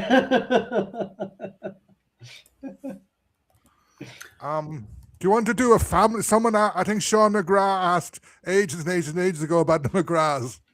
The McGraths. Tell us about the McGraths, Michal. The McGraths. And also, McGraths. chuck in more surnames there as well, guys. Yeah, I thought you were just like me, just randomly just pick surnames out of a hat or something. Just back over to the Fat Controller, but that's also not the 6th century either. Go on, anyway. You're terrible with dates, Fat Controller. You're jumping around with them dates. Because that date then is, the one you just chucked in there, is 464. So that would be the... And also, once I looked that up, that's straight into Niall of the Nine Hostages, which then goes back to the Gael again, like. So you're not connecting this back to the Picts. Your dates are all over the place, and you're not connecting it back to the Picts again. Go on anyway, what are you saying, Michal? No, it's just the McGraths, primarily the two main steps of the McGraths are Fermanagh. There's a branch in Fermanagh, and then there is a Ernest branch, I believe, or a learned branch from Munster. So you get getting very worked up there. Go on, sorry, Michal. No, it's fine. So you've got it come like McGrath, McCraith, Creeth, it's all those sort of variations. The Munster family, I would probably say maybe are the most famous just because they are a learned family. So they appear more in the annals than the Fermanagh family, but they're unrelated. So primarily they're the two main, they're the two bigger ones. Happy days. I was trying to think, did I see a name earlier? How do we pronounce McGrath? McGrath. The Irish pronounce it McGrath. McGrath. Yeah. I suppose if you anglicize it, McGrath would be a common way of saying, because that's another thing we have problems with. There's a lot of names, like especially from Scotland, like not just that, but in Scottish names. So you'll have two names that are quite famously mispronounced, Dalzell and Menzies. Now those are both variations of the name. That's not how they're pronounced in Scotland. But if the minute you come out of Scotland, they are pronounced like that. So I had a friend who I used to work with before he passed. His surname was Dalzell. Now, if he went to Scotland, he's from an Ulster Scotch family. But if he went to Scotland, he pronounced his name Dalzell. And in fact, he got the nickname Diesel. So we completely corrupted his surname even more. He would have, the family would have been horrified distant family would be horrified at how he's pronouncing it, and they still have that Ulster Scotch connection. So I will just say I'm not a stickler for pronunciation, purely because most of them are corruptions of the original Gaelic or Gaelic or other language terms. So pronounce it however you want if you're from anywhere. But like McGrath is the most common pronunciation in Ireland, which Owen is correct. Here, Fat Controller, did you get your qualification in the Dole office? Because you mixed, 357 with the 6th century. Go on anyway, lads. Where was I? We'll pick out another surname, shall we? I will just... someone said about the McLeans, I think, earlier. I remember seeing McLean, or did they just ask a question and have McLean in it? I'm trying to scroll through. Someone asked, Celtic Jinky asked way back, is Shane the same name as Sean? Yes. Shane O'Neill, if you see his name written in Irish, is Sean O'Neill. But it's also the same name as Owen.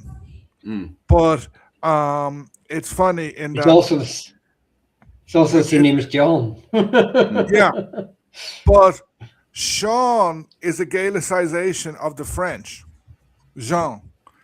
There's no J in the Irish language, so the J somehow got turned into an S. Owen is John. Johann, I think it's Johann. It's a Hebrew name or a Jewish name originally, and it's one of the most common European names. Not when it's spelled Eoin. So, yes, Shane is Sean. And actually, McLean. The funny thing is that McLean's actually a really good example of that, because it's Megillah Ian or Megillah Owen, which it means servant of John. So, it's funny that that's the name. Someone asked that, and that's the name that we were just about to talk about. They are a Scottish family, primarily in origin. Isles of Mull and Tiree. I think there's a couple of other wee islands around there, but I don't know them all off by heart. But off the coast of Argyll and Bute is their sort of traditional sort of homeland. They are one of those seasonal families that I mentioned before, raiding under the Gallowglass, but not one of the families that settled. So they didn't have a constable family who would own land per se. If they did, we don't have enough records. There's not to say a smaller branch didn't exist. But most McLeans are of Scotland, and I'm not aware of an Irish family adopting the same way Irish families adopted Armstrong, Campbell, Hamilton. There's not really a record of an Irish family that I'm aware of that adopted the surname McLean.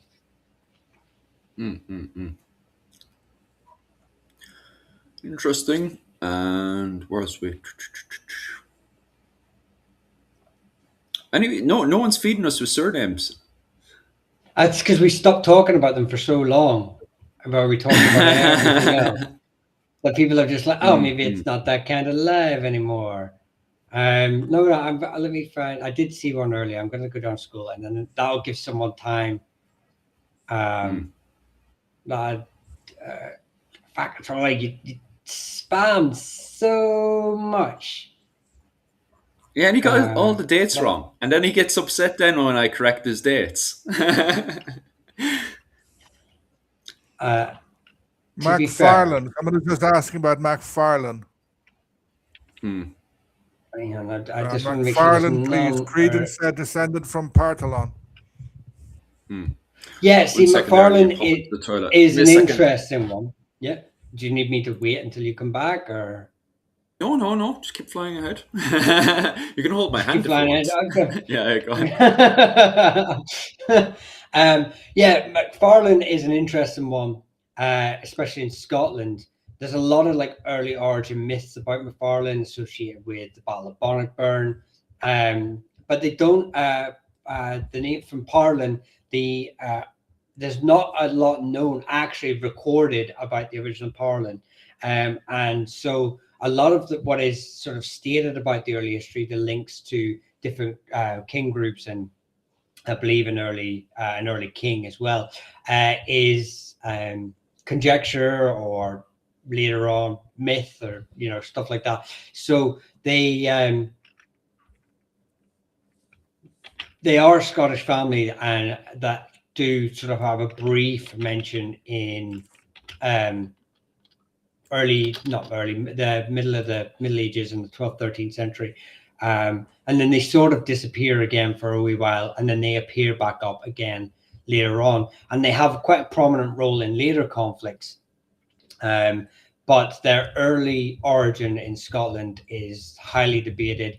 There is one individual, though, that I will put you onto, who is Clint Edwards at Scottish Clans podcast. He is a descendant of the McFarlanes, and he is doing and has done extensive research into the family to try and get an answer to this, and obviously has an invested interest in finding out what is the origins of the McFarlanes. Again, it's a Scottish surname primarily. There are smaller Irish branches, but a lot of them sort of don't really appear till later either, or briefly appear and then we don't see anything for them. One of them is within the area known as it was a tribal group of Archeala, so you're looking like Armagh, Monaghan, and they were their Irish variation was Parthaleen, so but it got anglicized to McFarlane in some places. So just anywhere along the southern regions of Ulster, you would find quite a few McFarlanes. Queven is asked about, there's a lot of names coming in now. Queven is asked about Manley or Monelly of Mayo. The name I don't recognize at all.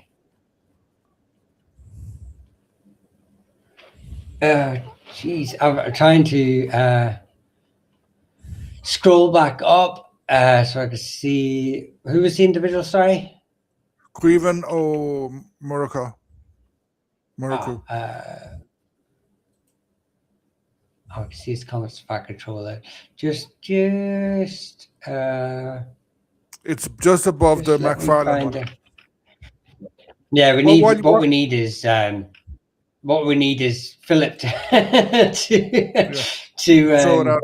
Because while you're looking for that one, someone is asking about Sugru, and I'll ask that because I know that name quite well.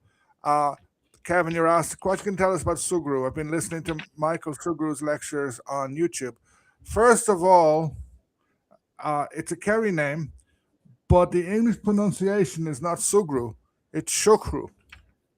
So if you come down to South Kerry, and there's a fair whack of that family around, and if you ask for Mr. Sugru, you won't find them. You have to pronounce it Shukru, which is basically the Irish spelling, the Irish pronunciation. Shukru. I think they were spread a bit around Kerry, Cork, Limerick, and as far as I know, it's a Norse name. Shukrud. I don't know how to pronounce it, but that's where the name comes from. As in, they're a family that adopted a Norse name, like maybe it was a Norse. Maybe it was a Norse guy. He settled down, and then they just took on the name Shukru, descendants of Shukru. Like the Irish spelling and the old Norse spelling is quite different. Right. Oh, right. I was trying to remember. Like, I knew it was a Kerry name. I didn't know there was a Norse sort of link to that name. So it's always interesting whenever you sort of and I would never. So how's the Irish pronunciation again? How would I pronounce that in Kerry? Shukru. And if you see the spelling, it's O father SIOCH or U father. So yes, yes. Shukru. Yes, yes, Shukru. Yes, I now know the I now know that. I found Queven's comment there. Yes. But I've lost it again. There we go. Yes, so Manelli. I don't know why I was having. I don't know why I was having thought that was an O. But I think Manelli, Manly, stuff like that. They were probably the etymology that would probably make sense. That they're all kind of related to each other. I must admit, I'm not entirely sure of it being specifically associated with Mayo. I am aware of a Donegal branch. Now I wonder if that they are related to each other, because the O'Manellys are a branch of the O'Dohertys in Inishowen. So they have early links to Rappo, Toredna, the Kingdom of Toredna, where the O'Dohertys do. So there is, I know of the Donegal branch, I don't know if the Mayo branch are related to them or not, or if they're part of another group. Just off the top of my head, I obviously don't have as much time to sort of research all 10,000 Irish surnames. But I will look into that and find out if there's any connection to the Donegal line, because obviously I've spoke about earlier how Donegal and Mayo have a lot of overlapping families with each other. So they could be one and the same, or they could be not. I think it was Flight Control asking about another name there that I see. McMansion? I think that's a joke. Okay. I was going to say, is it a corruption of McMahon or McManus or McMeema? Jim O'Neill was asking how to pronounce his name, Oscuelga. Seamus Prunches Lud O'Neill. I don't know what the Lud is. The other one, Seamus, it doesn't have a H. It only has the H if you're calling someone. Seamus, but if you say Seamus, that's when the H goes in. And they don't really no one really uses UI FOD. Well, you do, but it's in a funny case to do with married women. But your name would be O Fada N E Fada IL O'Neill. So it would be Seamus O'Neill. And I presume your second name is Franz Pontius. I don't know what the Lud is. And Queven is saying that the Shukroos are a sept of the O'Sullivans. Sorry, you broke up on my thing. And the Shukroos, someone was saying, Queven was saying that they're one of the O'Sullivan septs. Yes, well, they claim it anyway, in the sense of it's stated on their website and in general, like Wikipedia's and stuff. That's why I knew the name, why it popped up. It's one of their branches, like the McGillicuddies. But I have never found where that link comes from, and whether it's now. So there's a lot of families that do get. Later on, we associate them as septs of another family, but actually they're just vassals who've either changed their lineage to become part of the wider king group, or it's a later assumption by later historians. We've got some great historians like Wolfe, etc., who, but there have been, they did make mistakes at the same time too. So. The Shukru, that's why I recognize the name once you pronounce, not when you pronounced it, but when you spelled it, because I wouldn't know the original pronunciation. I have that's why I always tell people, put it in English, because I don't know, my Irish isn't that great, so especially for thousands of surnames. So they're asking about Kelpie. Kelpie is a Scottish surname as far as I'm aware. It definitely doesn't have an Irish origin. At a push, maybe it's a corruption of Kilty, but that's me completely speculating. I don't know. So Kelpie could be an English or Scottish surname. Sounds similar to a Scottish surname, so my educated guess, just on its etymology, I would say it's a Scottish surname, but there's definitely no native Irish or surnames being anglicized to Kilty.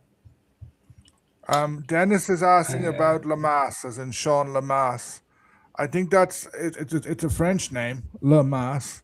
Mm-hmm. I don't know what it means.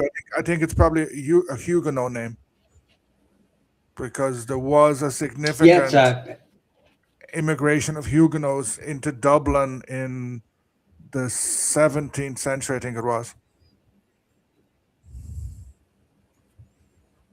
I didn't know that. Near Stephen's Green, there's a Huguenot cemetery, or is it on Pearse Street? But there was, like, when I think it was Louis the 16th He revoked the guarantees of the Huguenots, and you have various religious wars. Many of them fled, and a large amount of came to Dublin. Many of them would have been merchants and stuff like that. And if you look around Dublin closely, you can find traces of them. And I presume that's where the name Lamass comes from. Yeah, so another one person, I got Hughes, Hayes, or North Welsh. That's a very common misconception because Hughes is a Welsh name, originally spelled Hews. Then it was taken on, I don't know if it was taken on by the Normans, but it was definitely made popular in Ireland when they came across to Ireland, because there's a lot of Hughes in the sort of in the English or Norman sort of armies, Hugh de Lacy, etc.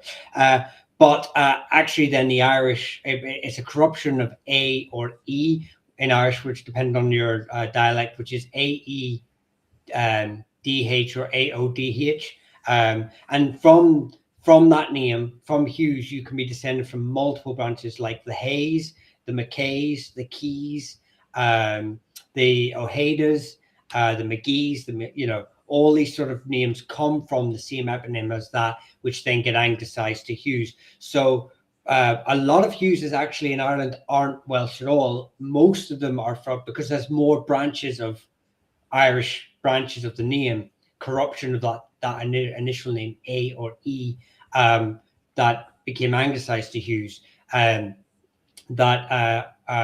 You find that most Hughes are actually of native Irish stock. There's actually, if I remember, there's actually 13 or 14 different branches of Irish septs that have become Hughes. Their variation of the name sort of comes from Hughes. I cannot name them all off the top of my head. There's a couple in Ulster. There's at least 3 in Ulster. I know there's one in Meath. There's one in every one in every province for a fact. Clare linked to the Dalcash, a branch linked to the O'Kellys of the Avina. So yeah, there's a lot, but there's up to like 13. So most users will be of native Irish descent. Oh my God, this is getting wild. Just 1 point: Brehon law is an anglicization of Brehev, which means judge. And Kevin mentions a dozen or so of Shukros. Shukros have been Y-DNA tested. I assume they're Shukros. They're closely genetically related to a large group of Sullivans. I've never seen that name written down like that, but it has to be Shukru. It has to be. It's funny, South Kerry is recently a Gaeltacht area, so you'll find a lot of Irish pronunciation. There's a hill near me, a mountain. It's spelled Geocaun Mountain, Jeokaun. It's pronounced Geocaun in the Irish way. The same with Shukros, but I've like that spelling that Kevin mentioned. I presume it maybe was people who left Ireland in the early 19th century, and when they got to the States, that's how they wrote their name down. How the name grew. I've never seen that spelling in Ireland. I'm not saying it doesn't exist, but I've never seen it, and it just shows Caveman. The spelling is SHUCKROW. So it just shows you how names can change. So like the Shukru, and they write down a spell like the normal anglicization is Sugru, but these people their spelling is more correct. They're writing it down the way it's actually pronounced. It just shows you how names can change and get confusing. I could give Caveman. I just want to quickly Caveman. He's looking to start on YouTube channel for my Clan Society in the new year. Shoot me a message if you need a hand setting that up, or B, when you've got it set up, if you want to appear on Clans and Dynasties to get a bit of promotion, we'll do a live because you've often been here and contributed to our chats and everything like that. So it's the least I can do is try and support you back. So 100%, just shoot me a message on Facebook or something. I have the Facebook multi-stream on group. the go there, so make sure to give us a comment there. I have no problem having Caveman jump on whenever. Because Caveman, the great thing about Caveman is that you can go back and forth with Caveman. It's not like the fat controller just trolling away there. Caveman, if I was to criticize Caveman, Caveman could take it on the chin and come back with something else, you know, and same vice versa. So I have no problem ever having Caveman on it.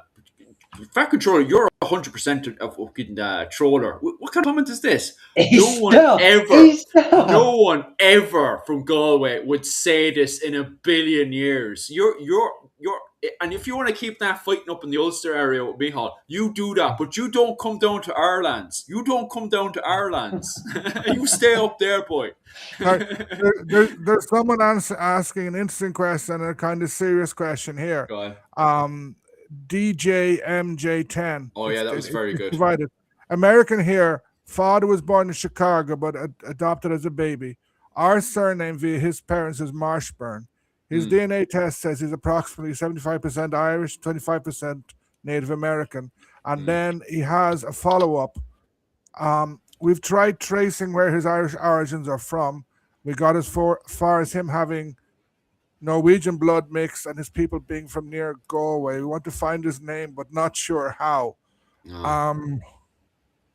I honestly am not sure myself. There is bright. Go on. No, I can start off and sort of go from there. But first thing I will say to anyone listening that a lot of people will do autosomal testing, what's known as autosomal testing through groups such as Ancestry.com. And it will tell you have a very good example here, 75% Irish, 25% English. This is not really true. First things first, autosomal testing only goes back a few hundred years. A second thing is that actually in real DNA testing, not all your genetic, which is why I like argue against some people who use DNA as a matter of fact, not all your DNA gets inherited. So there are ancestors. I'll use an example, an easy example, and not to be racist, but you can have a black ancestor and it never show up within the last couple of hundred years, literally within the last great grandparent, and his DNA may never show up in your ancestry because it never got passed down. DNA is not passed down, distributed evenly it's distributed evenly to each parent, and then when you become a grandparent, your DNA gets distributed minutely. So there you can actually have a great grandparent who was black and from Africa and had a long lineage there, and you may never know about it because the DNA isn't passed down in the genetic coding. So that's the way DNA works for starts. When people say I am a direct descendant of this person, you might actually have no real genetic relation to that person, even if you are a descendant of them. So that's another point to raise up. Second point is that the autosomal testing is to do with people in Galway. If your ancestor is saying that you've got connections to Galway, it's saying that what they've done is everyone in Galway or linked to Galway with evidence of, so mostly they try and use people who've got proven records of descent, an ancestor within the last 200 years living in that area. And then they go, everyone who tests with this grouping have records that show Galway, so anyone who may be related to them or have similar genetic relations to them are lumped into that too. So you might actually have no connection to Galway. You could just be related to people who have connections to Galway. So you've got to be really careful with autosomal testing to take it as a benchmark, and a very basic benchmark at that. If you want proper DNA testing or better DNA testing, why DNA testing is a really good one, because that is a genetic code that is passed down from father to son, father to son, father to son. And although it does have genetic breaks in it, they're very good at these snippets of attaching them back into their main paternal line from, say, Niall of 9 Hostages. And same with if you're a woman, you've got mtDNA testing, which is the genetic code passed on from mother to daughter. Anyway, so just be careful with that whenever you sort of see anything like, oh, I've got 50% Irish or whatever, and you'll notice every year it changes, the number changes as they get more information put in. As for the surname Mashburn, it's not an Irish surname. It's I believe it's an English surname, if I'm not mistaken. Most English surnames are locational, habitational. So you're probably going to be looking for a town or village called Mashburn in England that would have that sort of link to it. It's definitely not an Irish surname in any sort of. And if so, yeah, this Norse ancestry showing up in your autosomal testing, if it is autosomal testing you've taken part in, it won't be Viking DNA. It could just be someone who moved to the Americas in the last 150 years, 200 years, who was of Norse descent, or had family relations that are of Norse descent. So again, I believe Caveman's probably a far better person to speak to about real DNA testing. I would recommend the Big Y test, yes. Just to correct Fat Controller again, you got your date wrong again. That is 1124, not 1169, okay? And that's by the O'Connors, okay? So you got that date wrong again. The town was set up in 1124, okay? You got that one wrong again.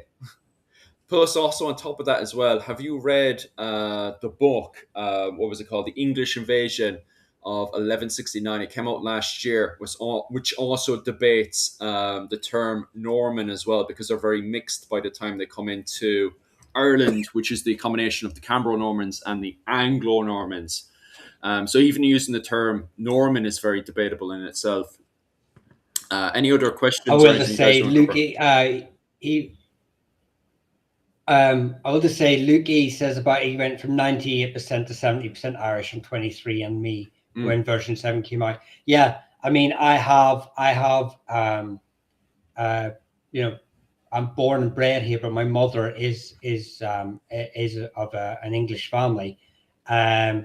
Convinced that they had all these kind of links to all these groupings of peoples, and when their DNA testing came out, it just said there wasn't any of that. And so my DNA testing goes, my father's side went from 100% Irish down to 98% Irish. He's from Ulster, so you would expect some Scottish influence, back up to 100% Irish again.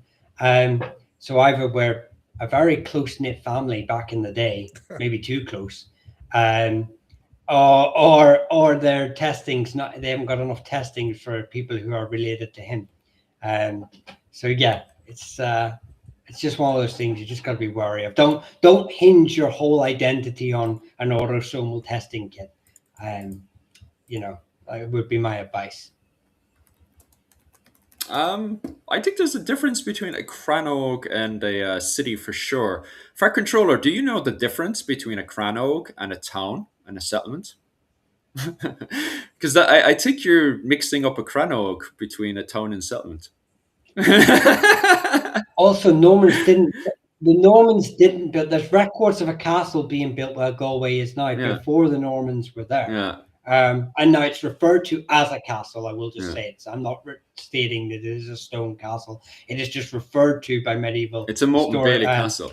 Writers. Yeah, but that I didn't want to go into that debate about the Irish building Moat and Bailey before. But what I'm saying is that there is a reference to castle being built in that area before the Normans arrived, and then the Norman specifically says that the Normans built a castle on top of that castle. What there is but saying something. You see, Crannogs were not. Fat Controller, you're just crying now. He can't. Right. You see, Fat Controller can't tell the difference between the dates. He can't tell the difference between the Crannog and a town. Oh, just stop. Well, I will just say, Crannogs are not isolated settlements. They are part of a network.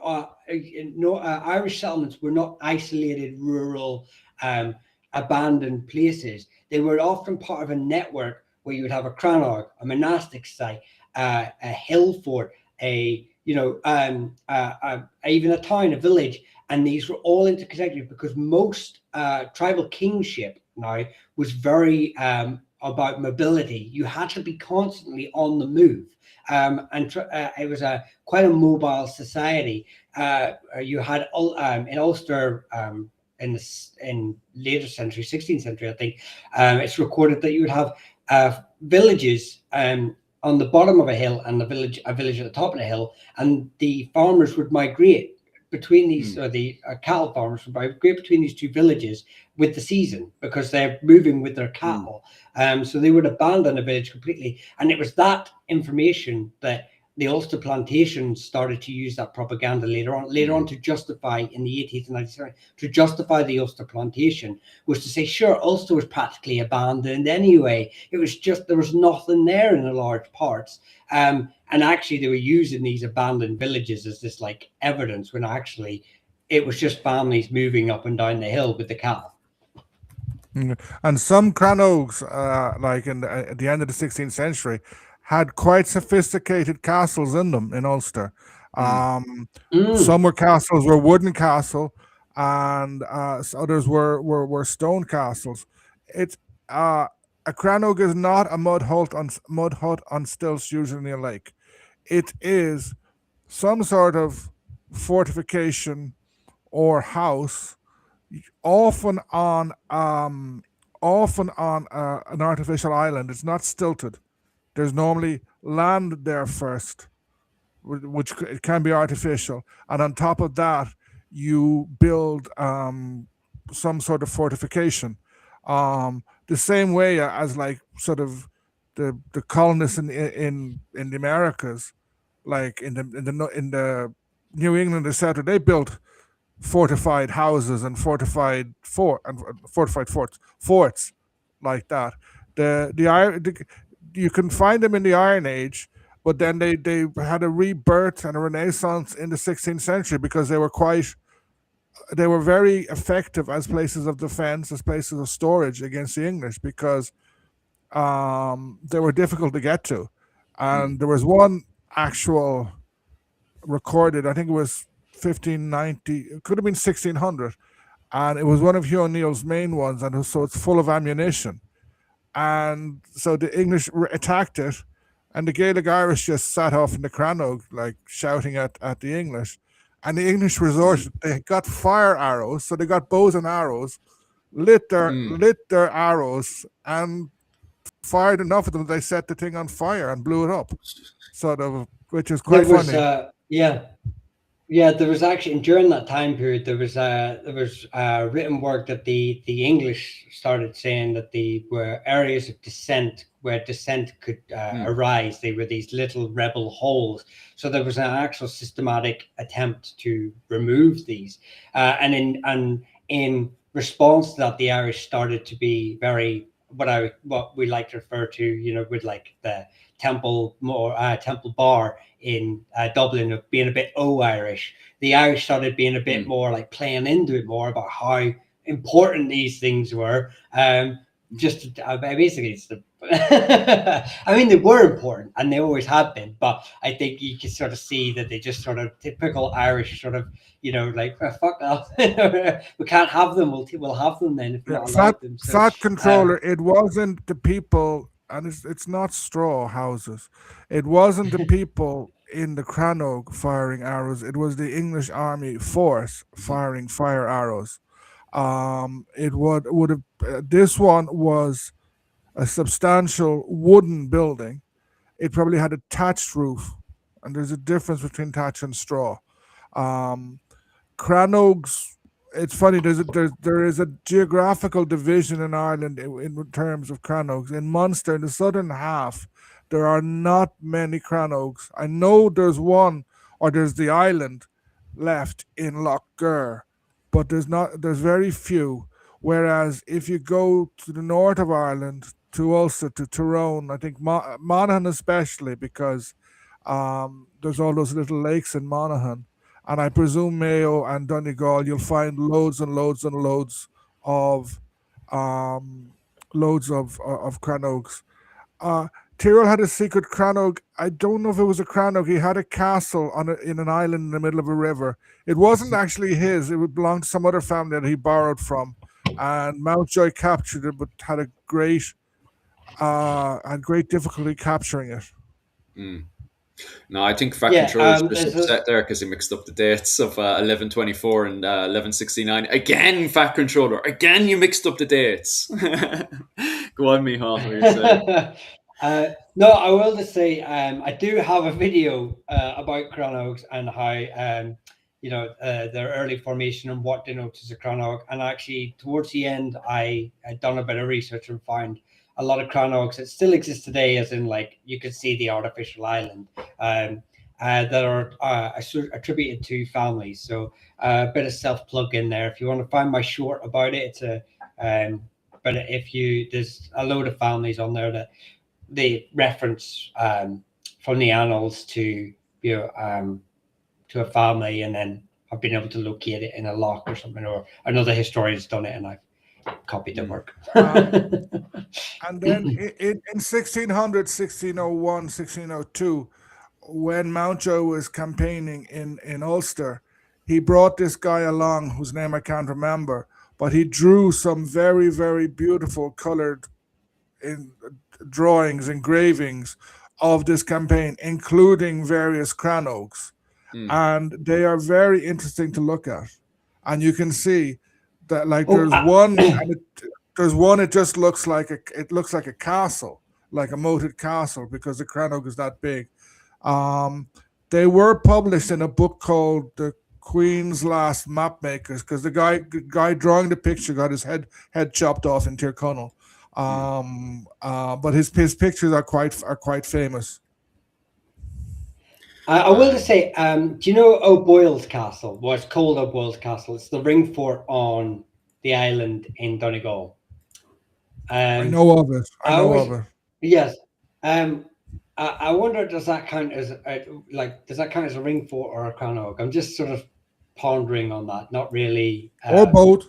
Or both, I suppose. Yeah, I suppose both. Lough Erne has 150 plus islands. Many had crannogs, and that's one in Scotland. There you go. That's I believe that's a museum that got burned down.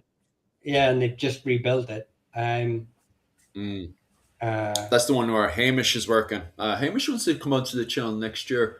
We'll try to get Hamish on at some stage. But yeah, Hamish works on this crannog up in Scotland, as you were saying there, Michal. But I think Scottish crannogs are earlier than the Irish, and then I don't think they reappear in the early modern period the way they do in Gaelic Ireland. I was going to say that as well, Jim. Yeah, go on. Yeah. No, so there's a differentiation between an artificial island settlement and a crannog. And artificial island settlements exist in Scotland and Ireland around the same time. But what denotes as a crannog is typically it has a palisade or a defensive feature. So island settlements appear early Bronze and all like early history all through Europe, and then they become crannogs in Scotland, and then it's reintroduced. These island settlements are reintroduced in this new formation into Ireland, we believe from Scotland. But there was already island settlements in Ireland before that. They just became. And the problem with finding them as well is they're referred to as Ilishillion or Inishillion, which means like islands, or and they can often get in the early records, they can often get confused with natural features, natural islands, or monastic sites on islands. So it's sometimes hard to differentiate between what it is from what we have the writings of it and what we have of it today. So just to be clear as well, crannogs are actually very, very warm. I've stayed in a crannog a few times, and once you get the fire going in the center, crannogs get very, very comfortable, especially in the cold winter months. So I have a fat controller there trying to make out that Cran Oaks are cold. No, they're very warm. In fact, No, actually, I but think he's replying to Jim O'Neill there, yeah, because Jim O'Neill says would love to have an old home built of stone with a thatched roof. mm. Um, He says then you would until you would winter until comes. Yeah. Yeah, but again, stone takes quite a while to heat up. Like Mm, if you restored a castle, a tower mm, house, and you move into it, you're going to freeze for mm, about 6 months. You have to leave the heating on or have a big fire going for 6 months for mm. that stone to heat up. But once it heats up, you're happy. Yeah. You can turn off Very much. the heating, Mm, because the stone retains it very, very well. mm, Um, Thatch is quite good. The problem with thatch is insurance companies. mm. If you have a thatch roof in Ireland, you are going to pay a fortune in insurance, because insurance people think they burn down, Mm. when I don't think they do that much. Yeah, it's just another excuse, isn't it? I'll I put will just Owen's say, channel there. Go on. I will just say that none of these houses were cold or overwarm. They Mm. were built. If they were, they wouldn't have continued to use them for as long as they Yeah. did. They were kept. They were built because they worked. The ones that Mm. didn't work quickly fell out of use, and were no longer used. So yeah, and like my house is 200 years old, 250 years old, thick stone walls. Um, and yeah, it's cold if I haven't got the heating on. It's very cold very quickly. Not very Mm. quick. It's cold when I wake up in the morning. It's freezing. But once I've got that, like Owen says, once I've got those thick walls heated, there, it's warm all day. Oh, yeah. But like, I don't know if you've stayed in what was it called, a medieval home. Caveman has probably stayed in a medieval home, but I've stayed in a roundhouse, and gee, they're so comfortable. Once you get the fire going in the middle, oh, way better than my own home, to be honest with you. And it's because the fire's in the middle and the way the heat moves across the roundhouse. Oh, way more comfortable. You can see why people would rather stay in a roundhouse than their own tower house, especially during those winter months and stuff, because you always have people going, why are they still building Cran Oaks all the way up to the 16th century? And in my opinion, and maybe Owen will correct me on this one, I think it's comfort. I just think they're more comfortable than a tower house, to be quite honest with you. Like, And they're more defensible. They're more mm, defensible. yeah, Jim O'Neill mentions, I read somewhere there's close to 500 smaller islands surrounding Ireland. I think it could be more, because mm, I know, what's that place up in Mayo near where Gráinne Whale is supposed to come from? You have Achill Island and it faces Clube. Jesus, mm, my brain is gone. Yeah, It's getting late. it There's is. supposed to be one island for each day of the year there, because mm, it's essentially a series of small drumlins that got flooded. It's the sea. Um, and like, I think there's about 20 islands that are inhabited. And then, like, I live in Valencia Island, which is no longer officially an island because there's a bridge. And mm, then there's two other islands off it. Two, what do you call an island off an island? two, two sub islands. And Inlets. then, yeah. And then, like, off the Dingle Peninsula, there's a Maharies, which is 20 or 30 islands. I mm, don't know how many islands there are off Cork. There's this, and then there's is it the Salty Islands off Wexford? There's loads and loads and loads of islands. I mm, don't think anyone's ever counted them. There's too many. mm. Yeah, definitely I for sure. suppose Like, it depends as well what you would constitute as an island worth counting. You know, Yeah. you get a lot of wee rocks just sticking out of the water. So yeah, how it depends on differentiate. I just right. Is there anything else? Because I should have gone 20 minutes ago, but you have had me waffling. I think I'll head on. So we've been almost 2.5 hours. So should we wrap up? I'll see. I have to plow away here because I'll check if Rachel wants to jump on at some stage to do what's it called. But you guys head away, and I'll keep the fork going here until Rachel jumps on, and we'll continue our little medieval chat with Rachel. in a bit. But yeah, you guys plow away there, and I'll just keep the old chat going. If you want to, I'll just say to everyone, I think. go on ahead, there. Neil. No, I was just going to say, I think anyone in our chats will, if you stay in the current chats, I think Philip will still be able to see the although Owen and I are leaving, the live will stay active. Yeah, will do.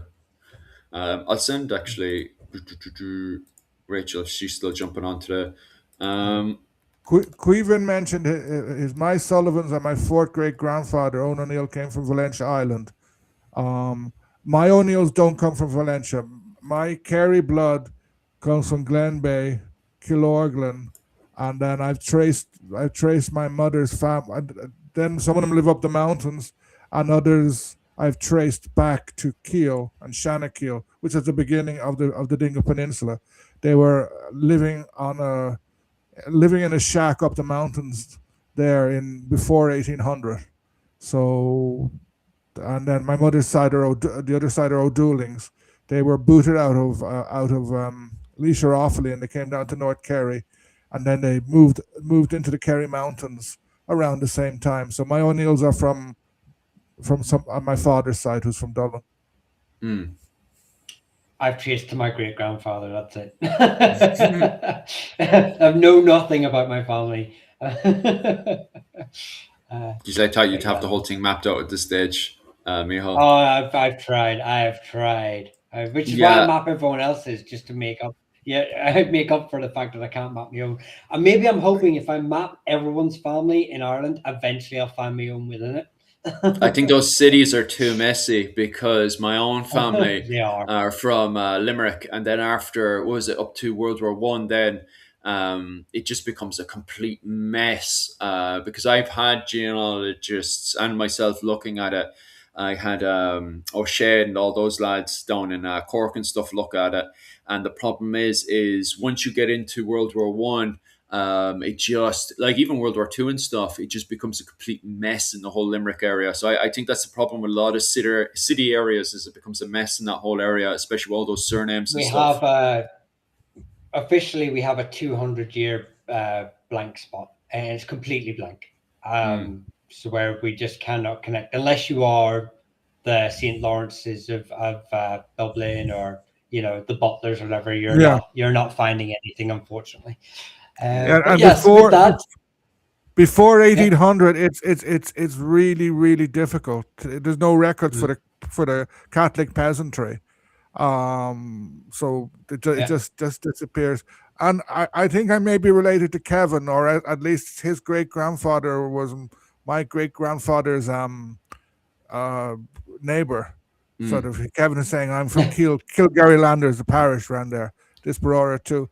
I brought my daughter to a football match there. She was playing, and then some of the local team was training. So I said, "Where's Shanakeel?" which is the place in Keel where they had a plot of land. He said, "Oh, you go up there, go up the mountain, keep going." I said, "Okay, are there any Evanses around here?" He said, "Oh, there's loads. Half the team are Evanses." So my daughter was delighted. She finally found cousins. But and they all have the same, like going back to 1800, 1830. They all have the same names, and I can find certs of marriage, etc. But I don't know who they are, because they use the same names. It's crazy. It's crazy. Yeah. Anyway. Yeah. Well, there's loads of new people. No, I know. No, I know. I know. I tried to find Doyle's in Southdown, where there's a huge population down there. It's very common surname down there. Couldn't find the origin, but what I did was I went down every Catholic church in County Down and parts of Armagh and mapped how many Doyles were in each one, mapped who they were, and found out that they basically worked in like a concentration of where the Doyles probably are from, just based on proximity of family. But it looks like the Doyles originate around a wee tiny 6-house village called Ballela in County Down. So if there's any Ballela Doyles, hello, I'm probably distantly related. And Kevin is somehow my cousin. Anyone who has an Evans relative from Keel is, I don't know what cousin it is, but third cousin. No, maybe not third. I think fifth or sixth. Because my great grandfather moved out of there. It's funny. And Shellback Bow is asking, is that because of Cromwell? I presume the 200-year thing. It's just because there's no record. A lot got blown up, and also because the massive population were poor bloody peasants. The Catholic Church was essentially outlawed. There was no one keeping records seriously. So you have a huge amount of people getting married, having babies, getting born, dying, and they don't exist for the state. For sure.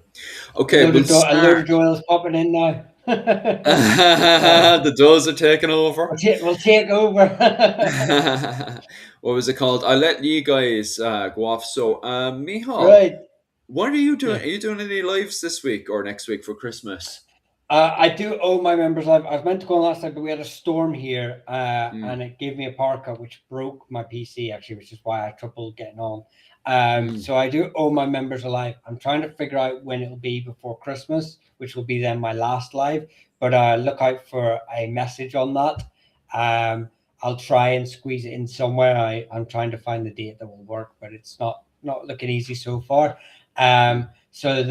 But keep an eye in the notes, comment section, not the comments, the posted section of YouTube for any updates. But if not, then I think we'll be getting close to that. Might be the last one until Christmas, and then New Year, new plans. Just we'll see what happens. Yeah, same. I do have a lot of guests lined up. I've been chatting away to a good few lads now that want to jump on. So we do have plans coming on for next year for sure. Owen, what do you plan to do do you plan on doing anything next week or? Yeah, because it's my birthday. All right, party. 2 days before Christmas. Ugh. I will be releasing a video probably tomorrow evening. It's about the commemoration of the winter solstice, and then maybe Monday I'll do my weekly live, my 1 hourly weekly live. I have to have time to do some planning, and then after that it'll only be after Christmas. Fair enough. Okay, so we'll see you beforehand. Merry Christmas. All right, I'll see when I see you, lads. I'll take over the fort, and I'll see what the story is with Rachel. I never actually asked her yesterday. I knew she wants to jump in at some stage, but I don't know. I think it's around my 10 a.m., which is about 2 hours from now. She'll probably jump on because we originally had this going on. What was it, 1 a.m. or something? I don't know, sometime anyway. But yeah, we've moved around at the times and stuff anyway. So I'll find out what time Rachel wants to jump on at. Was it 10 a.m. or what was it, 12 or whatever? I'll find out now anyway. I sent her an old message and I'll let you guys go off anyway. And I'll chat away for the lads for a bit. And then if Rachel doesn't jump on, then I'll finish up as well and wrap up. And yeah, I'll see everyone tomorrow then. With Melissa Shields. We have Melissa Shields is on tomorrow, and that's going to be on my channel, Irish Medieval History. If you haven't already joined, definitely join my channel. And also go over to the Creative Contessa's channel as well, Rachel's channel, where we'll be live streaming Melissa Shields as she talks about 16th century clothing. So definitely head on over there. Right, I'll see you, lads. Go on. Okay. Get out. Good night, everyone. Good night. Good night. Happy Christmas. Enjoy yourselves. I'll do it now. Go on, back off. Don't watch anymore. Come on, out you get. Do I have to click leave or do I just? Yeah, just get out. Press X. So yeah, get out. Just like this, Owen. What? Yeah, there he goes. Do you not see how he did that? Press X or press leave?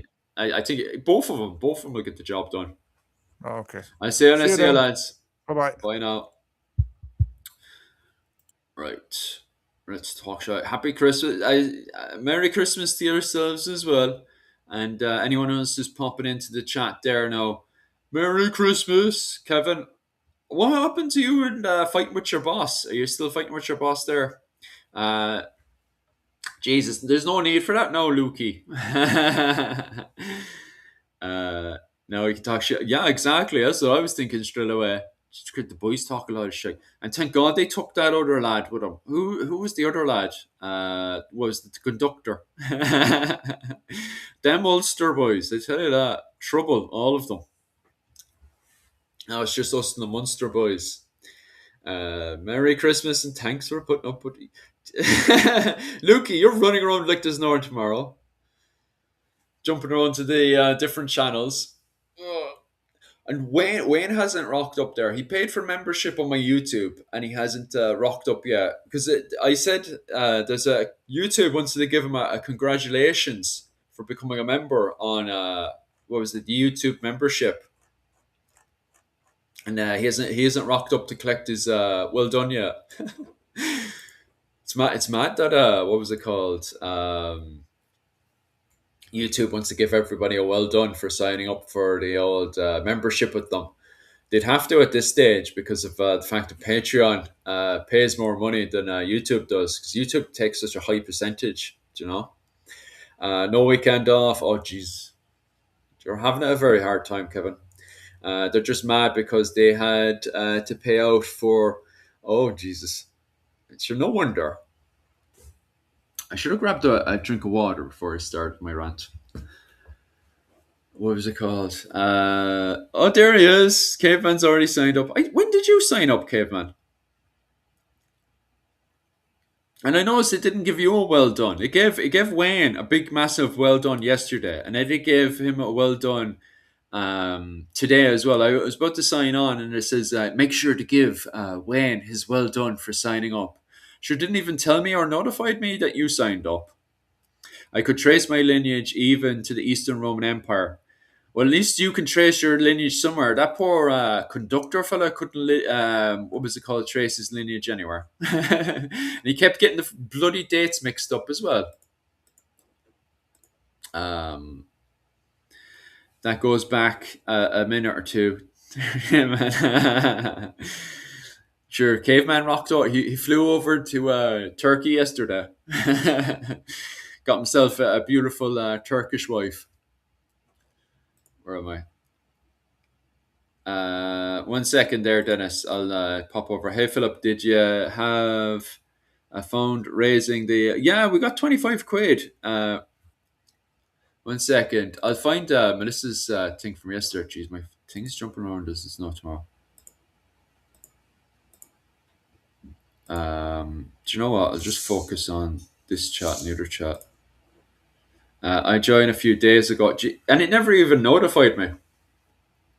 But cheers for that, Caveman. 1 second, Dennis. Actually, I'll find that link for you, the GoFundMe, because that was a good crack yesterday. And I've got another message there. 1 second. I'll fly over to Facebook and see what the crack is. Jumping on this early, I thought we were starting again. Yeah.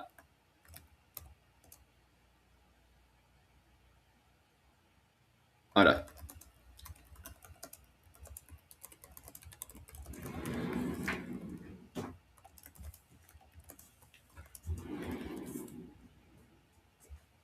Oh, that's grand. Yeah, Rachel was the same with myself as well, because 1 second, I'll send that back over to Rachel. I'll try to wait for you guys for a while, and I'll get that GoFundMe up. No, Rachel sent me the message. I thought that was going to be the case all right with Rachel, because all the Christmas parties were on last night, sure, weren't they? And Rachel was out enjoying the Christmas parties. My wife was out as well for the Christmas meals as well. So we were up late last night as well. Everybody was up late last night, to be honest with you. Can you tell me about your channel, Irish Medieval History? There it is, Irish Medieval History, over on YouTube and pretty much every platform at this stage. We're in the old tickety talk. But I cover more of the history side of things. That's why poor conductor, the poor conductor fellow, was having a hard time with me, because he kept tripping over his dates. The two lads would go into, why such and such it is, but I'm very kind of dates, and I have more kind of hard thing to it, you know. And it's the same with Rachel. Rachel's very much like facts. Um, instead of, because don't get me wrong, Mihal and Owen, they have their facts, but they have their overall, like they'll, like Owen for example will ask, okay, so why, like he specializes in the 9 Years War, and he needs to factually know why someone did A, B, and C. Where I'm more kind of like in 1527. What happened in 1527? Well, in 1527, you're going into the clan wars in Ireland. You know, that's where if you give me a date, I have to know what's going on in a date and stuff. That's where I go. Oh yeah, definitely go over to my. If you're joining and stuff, definitely go over to my. You can order. You're better off joining my Patreon. I get more of a percentage on the old Patreon than I do in YouTube, but YouTube's always good crack anyway. Or join everything, you know. Sorry, Dennis. I'll get back to you there in a second. Keep the waffle going there, lads, and I'll see if I can find 15th century clothing. Or I have to go through all the messages I sent Rachel, or Rachel sent me. Geez, there's a thing for everything. Okay, right. Give me just a second there, and I'll head over to Rachel's thing. You're a saint there. Subscribe. Just woke up. How are the numbers? And nothing special. Send me the link fast for the go.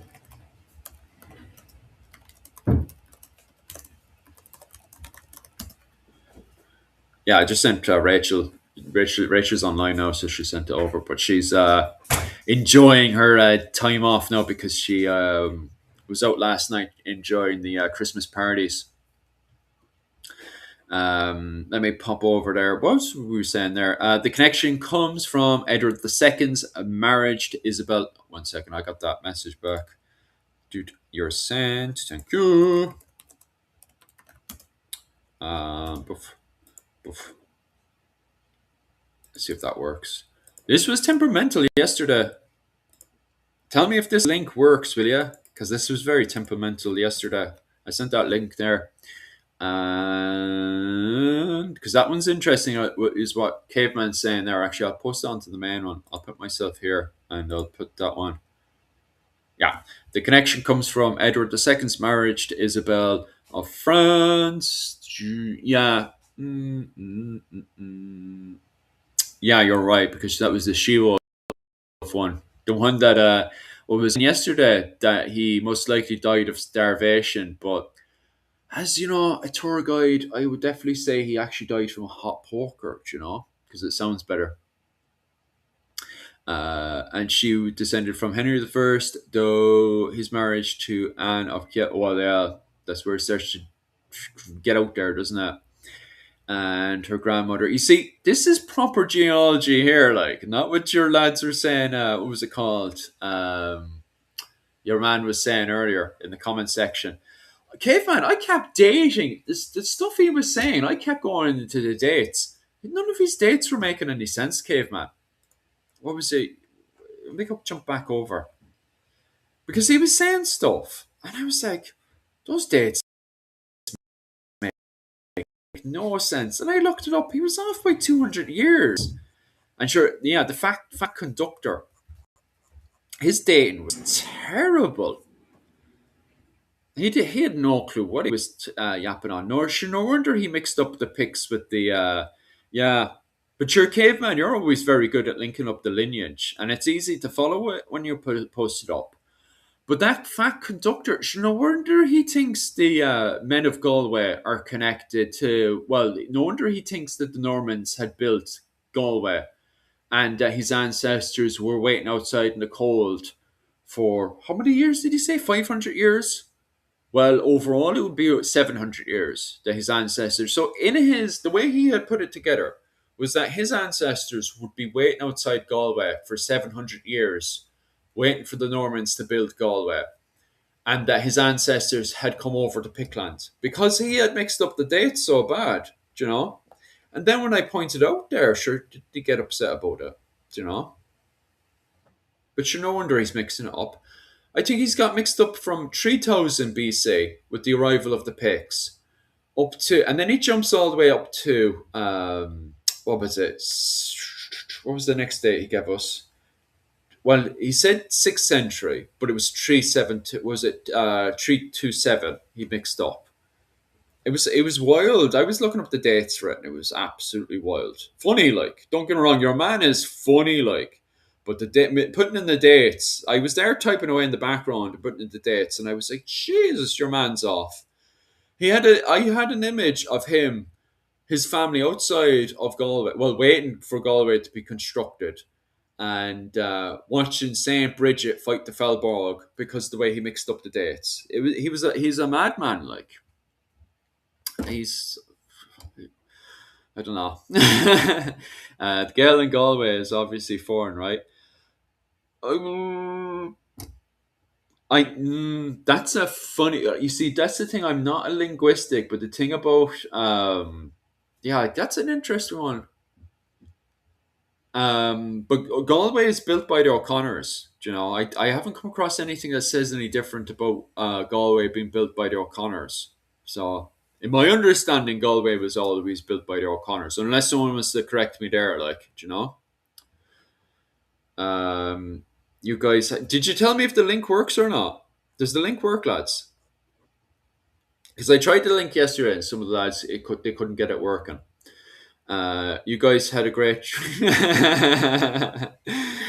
dream, Jim. I saw your comment there going every time you say something completely out there, Jim.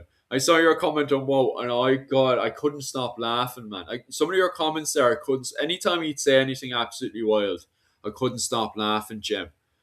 Do you know? God in Irish means foreign. Like, yeah, that's why you kind of tripped me there with the usage of that one. Let me have a quick look at that one because I'm pretty because you've got Gael Gael, which does mean foreign Irish, you know. But I'm not a linguistic. I have to remember that now. We're going deep into the linguistic realm, and I'm not a linguistic here, like. But from my understanding, Galway is built by the O'Connors, you know. That's the only thing I can put there, you know, because we're going deep into the realm of the linguistics here. You know, and that's the same when I talk about the Gael Gael as well. In the where do they pop up around? I'm sure if you look at the annals of Ulster between 820 and 840, that's where I first found the word Gael Gael, and it's funny because it just pops up in Munster. And then I was reading a few. It was Caveman you pointed at it or someone else, and I went reading about it and stuff, and it was talking about how we have a funny understanding and connection of it that Gael Gael could actually be connected to people who are just outside of the Tuat. It's not Norwegian, which makes sense, especially with the MacSweeneys, because as I understand, the MacSweeneys don't actually have any skin. Don't get me wrong, the MacSweeneys are allied to Norwegians in the Scottish-Norwegian War. That's up around. Let me pin this one down. Is it 850 or 860? 860, sorry, 1262 and to 12. But then when's Brian O'Neill's revolt? Because Brian O'Neill's revolt is after that. Brian O'Neill. Give us a second there. Because the Scottish Norwegian War is 1262 to 1266. Brian O'Neill's. Give me a second.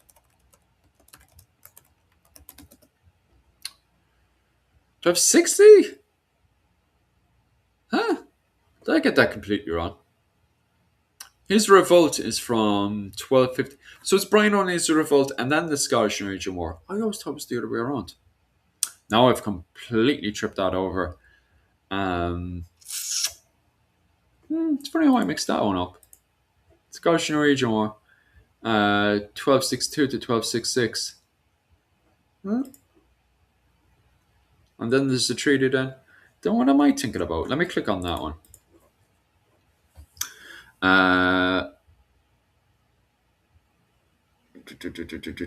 Let me jump back into that comment again.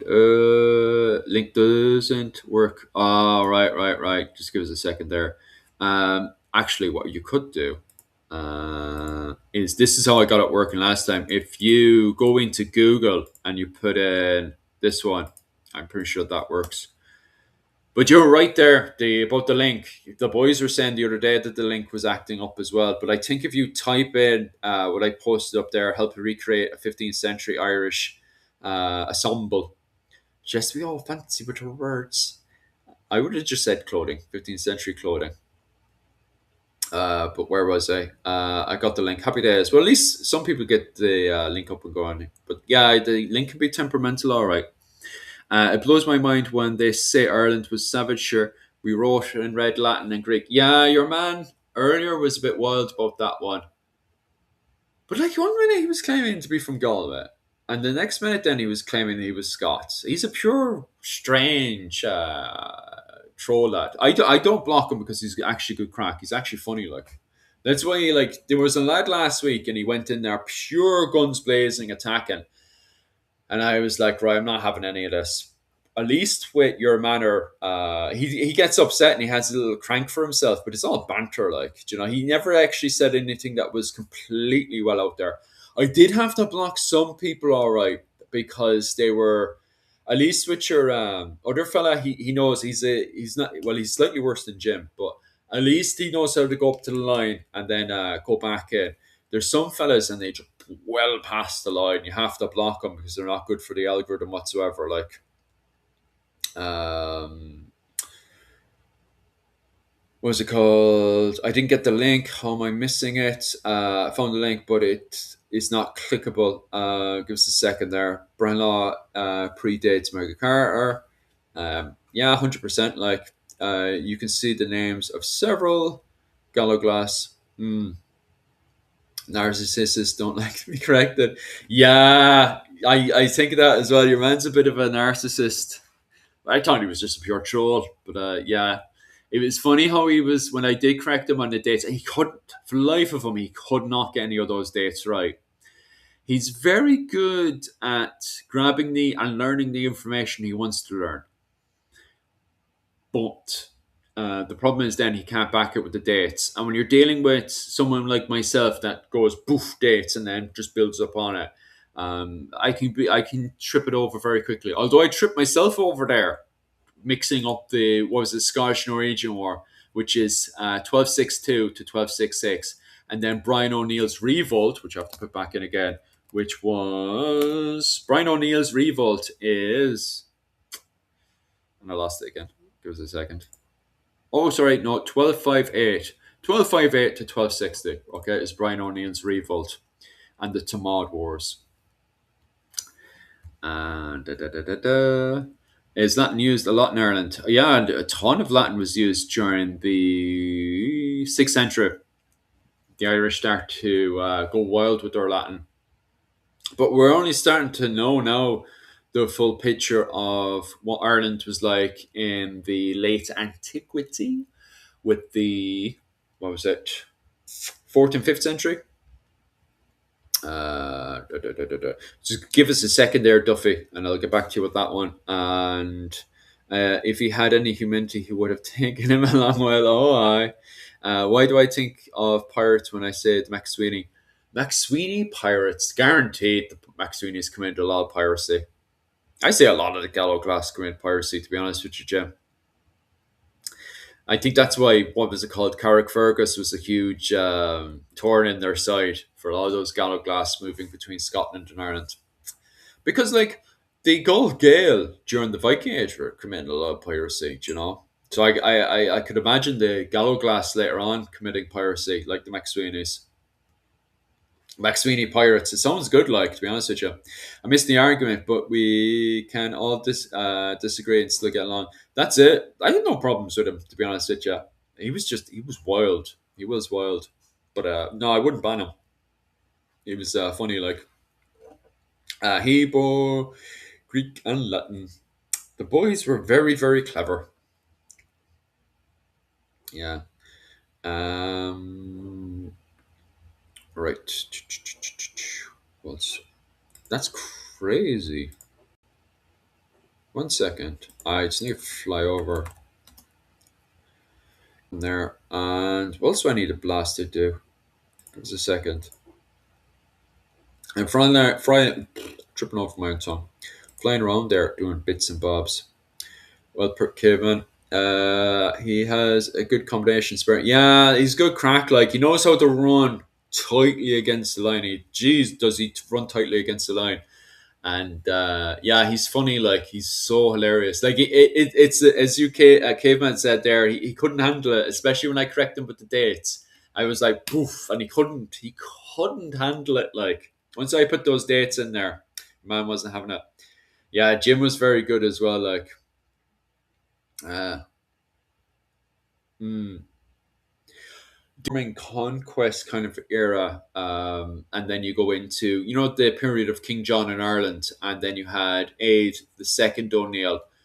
Shocking how good his fleet were in that stage. I got a message there. Oh, geez, thanks very much, lads. Rachel was just thanking you guys there.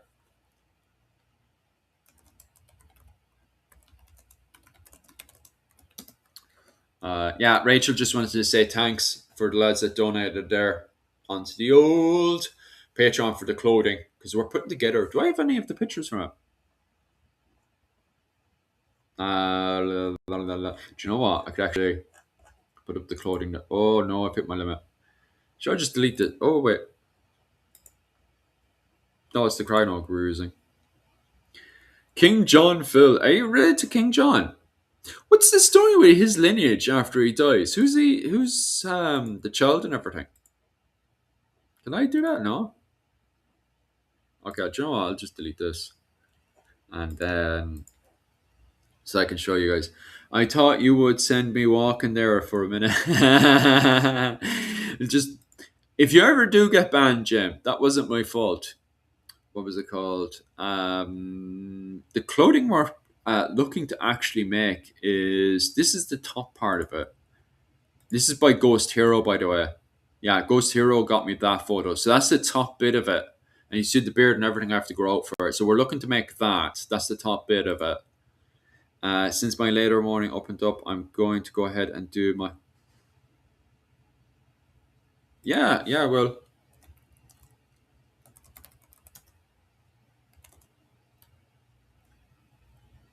Yeah.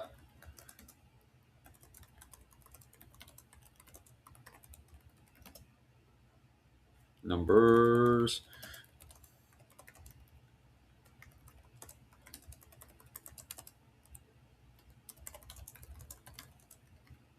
Give me just a second there.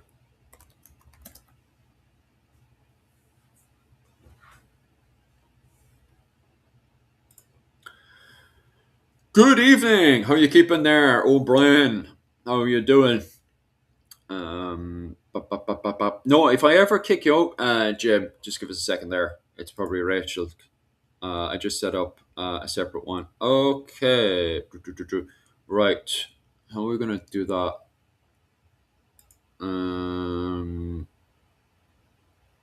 Are you sure?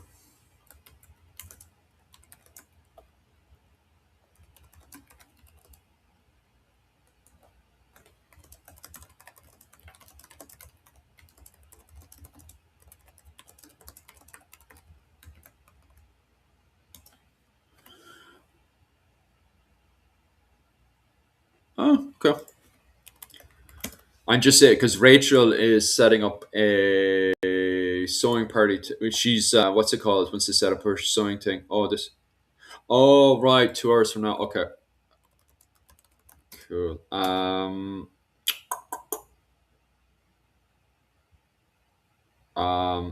don't know.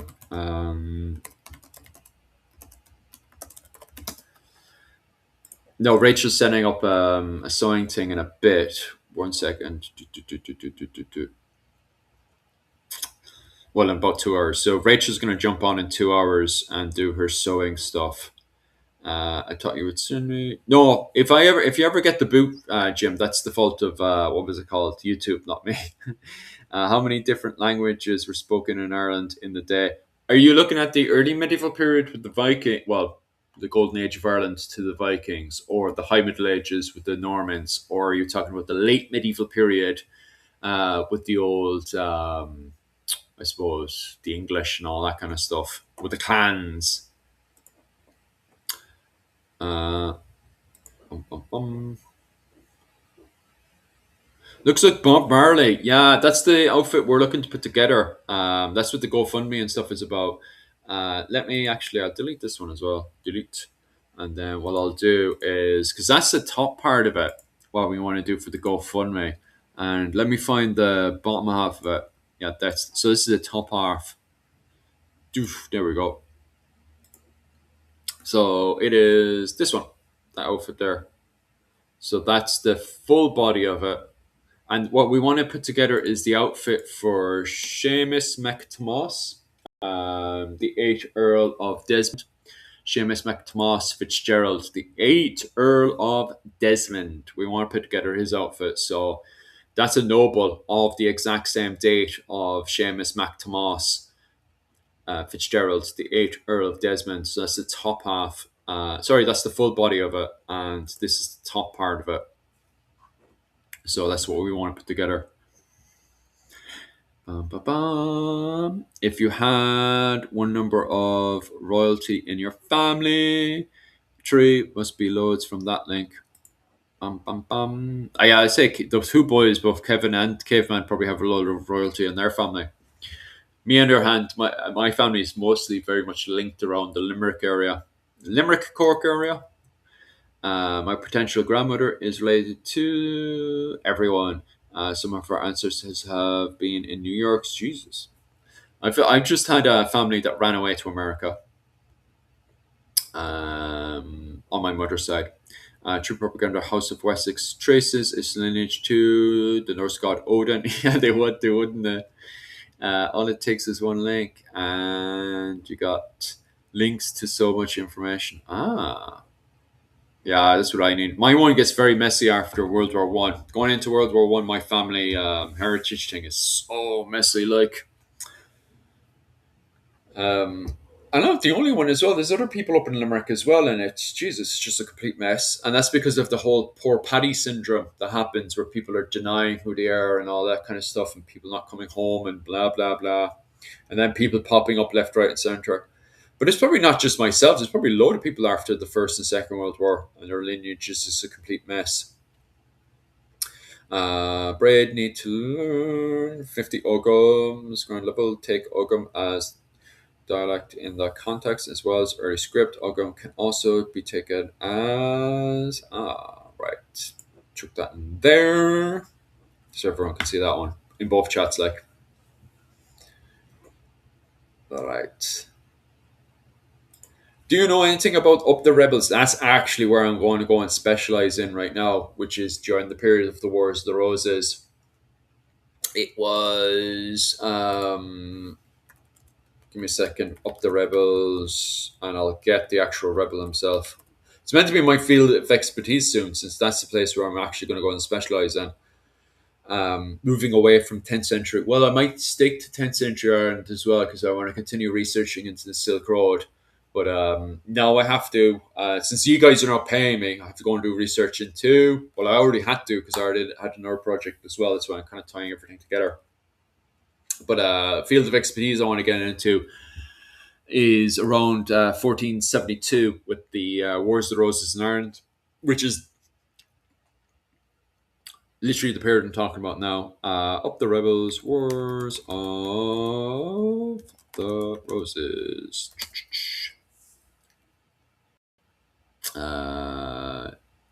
Christ. AI doesn't have a clue what's saying. I typed it into Google, and AI just gave me the worst answer ever. Is that the one?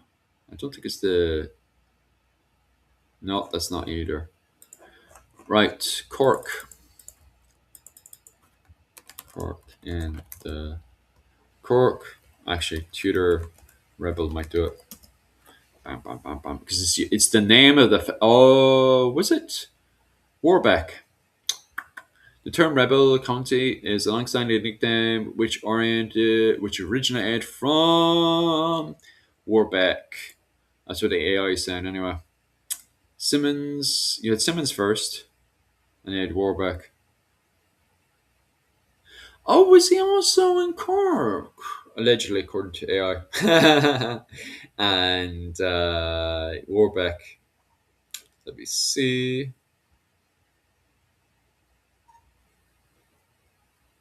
I'm trying to find something factual first. Um, da, da, da, da, da, da, da, da, da, da.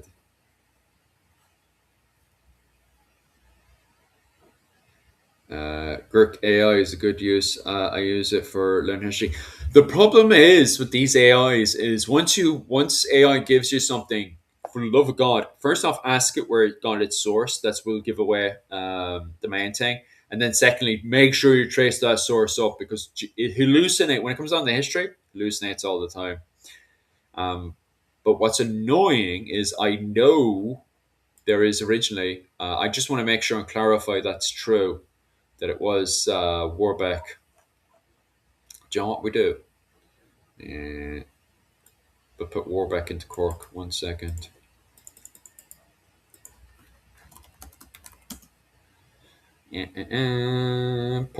Warbeck was in Cork and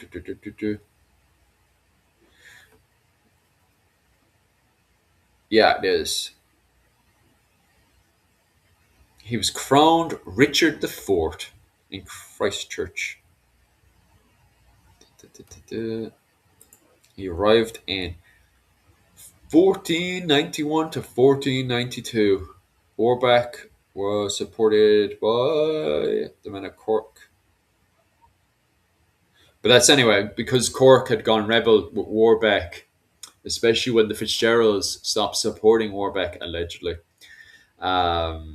Cork got renamed to the Rebel County. So the Rebel County comes from the Wars of the Roses in Ireland. That's where you first see it. Because it supported every single everything against the Lancastrians and the Tudors. Cork did. So it ended up supporting Warbeck when he arrived.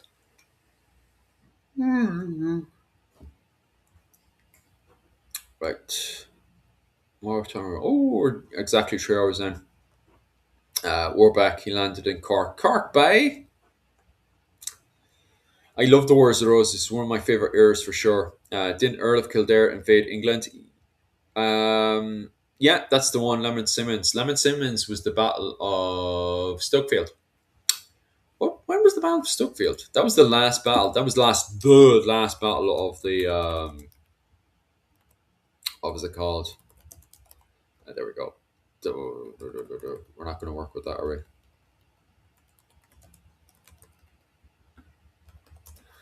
1487. So about 10 years afterwards was the Warbeck. So,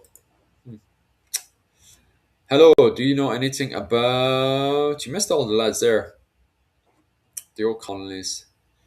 I might do, but you'll have to pop in next week because I really want to start wrapping everything up now. And I think because I want to find out what everyone's doing in my own home, and then I want to see with the stories with Rachel and stuff as well because she wants to do a sewing thing. So I might come back on in an hour. What was it 2 or 3 hours or something? Bum, bum, bum. I think I messed with the Irish in America because Jim, you are the Irish of America because we were Catholic. Oh no, sorry, they. I forgot that word. They. I thought you said I. I thought I.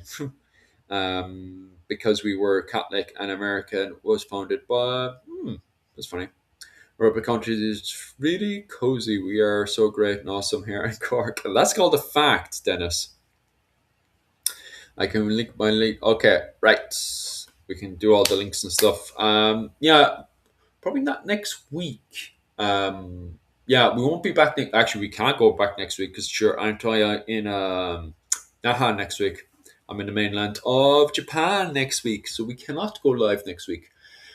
Okay, so we'll finish up there. In about 2 weeks, we'll do another one. 2 weeks, maybe 2 3 weeks. I'll be back again with the boys to cover more lineages, more clans, more dynasties. But other than that, guys, thanks very much and slán go Alia. Oh yeah, and sign up on the Patreon. I've got the Patreon this week. Was it the 21st? 3 guys at Irish time, 9 o'clock.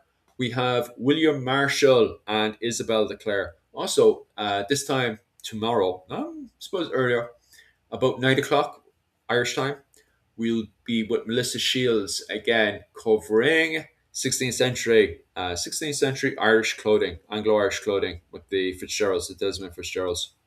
So that should be good. I think that's pretty much it. Oh yes, and Rachel wants to do a Christmas special on the 24th. So yeah.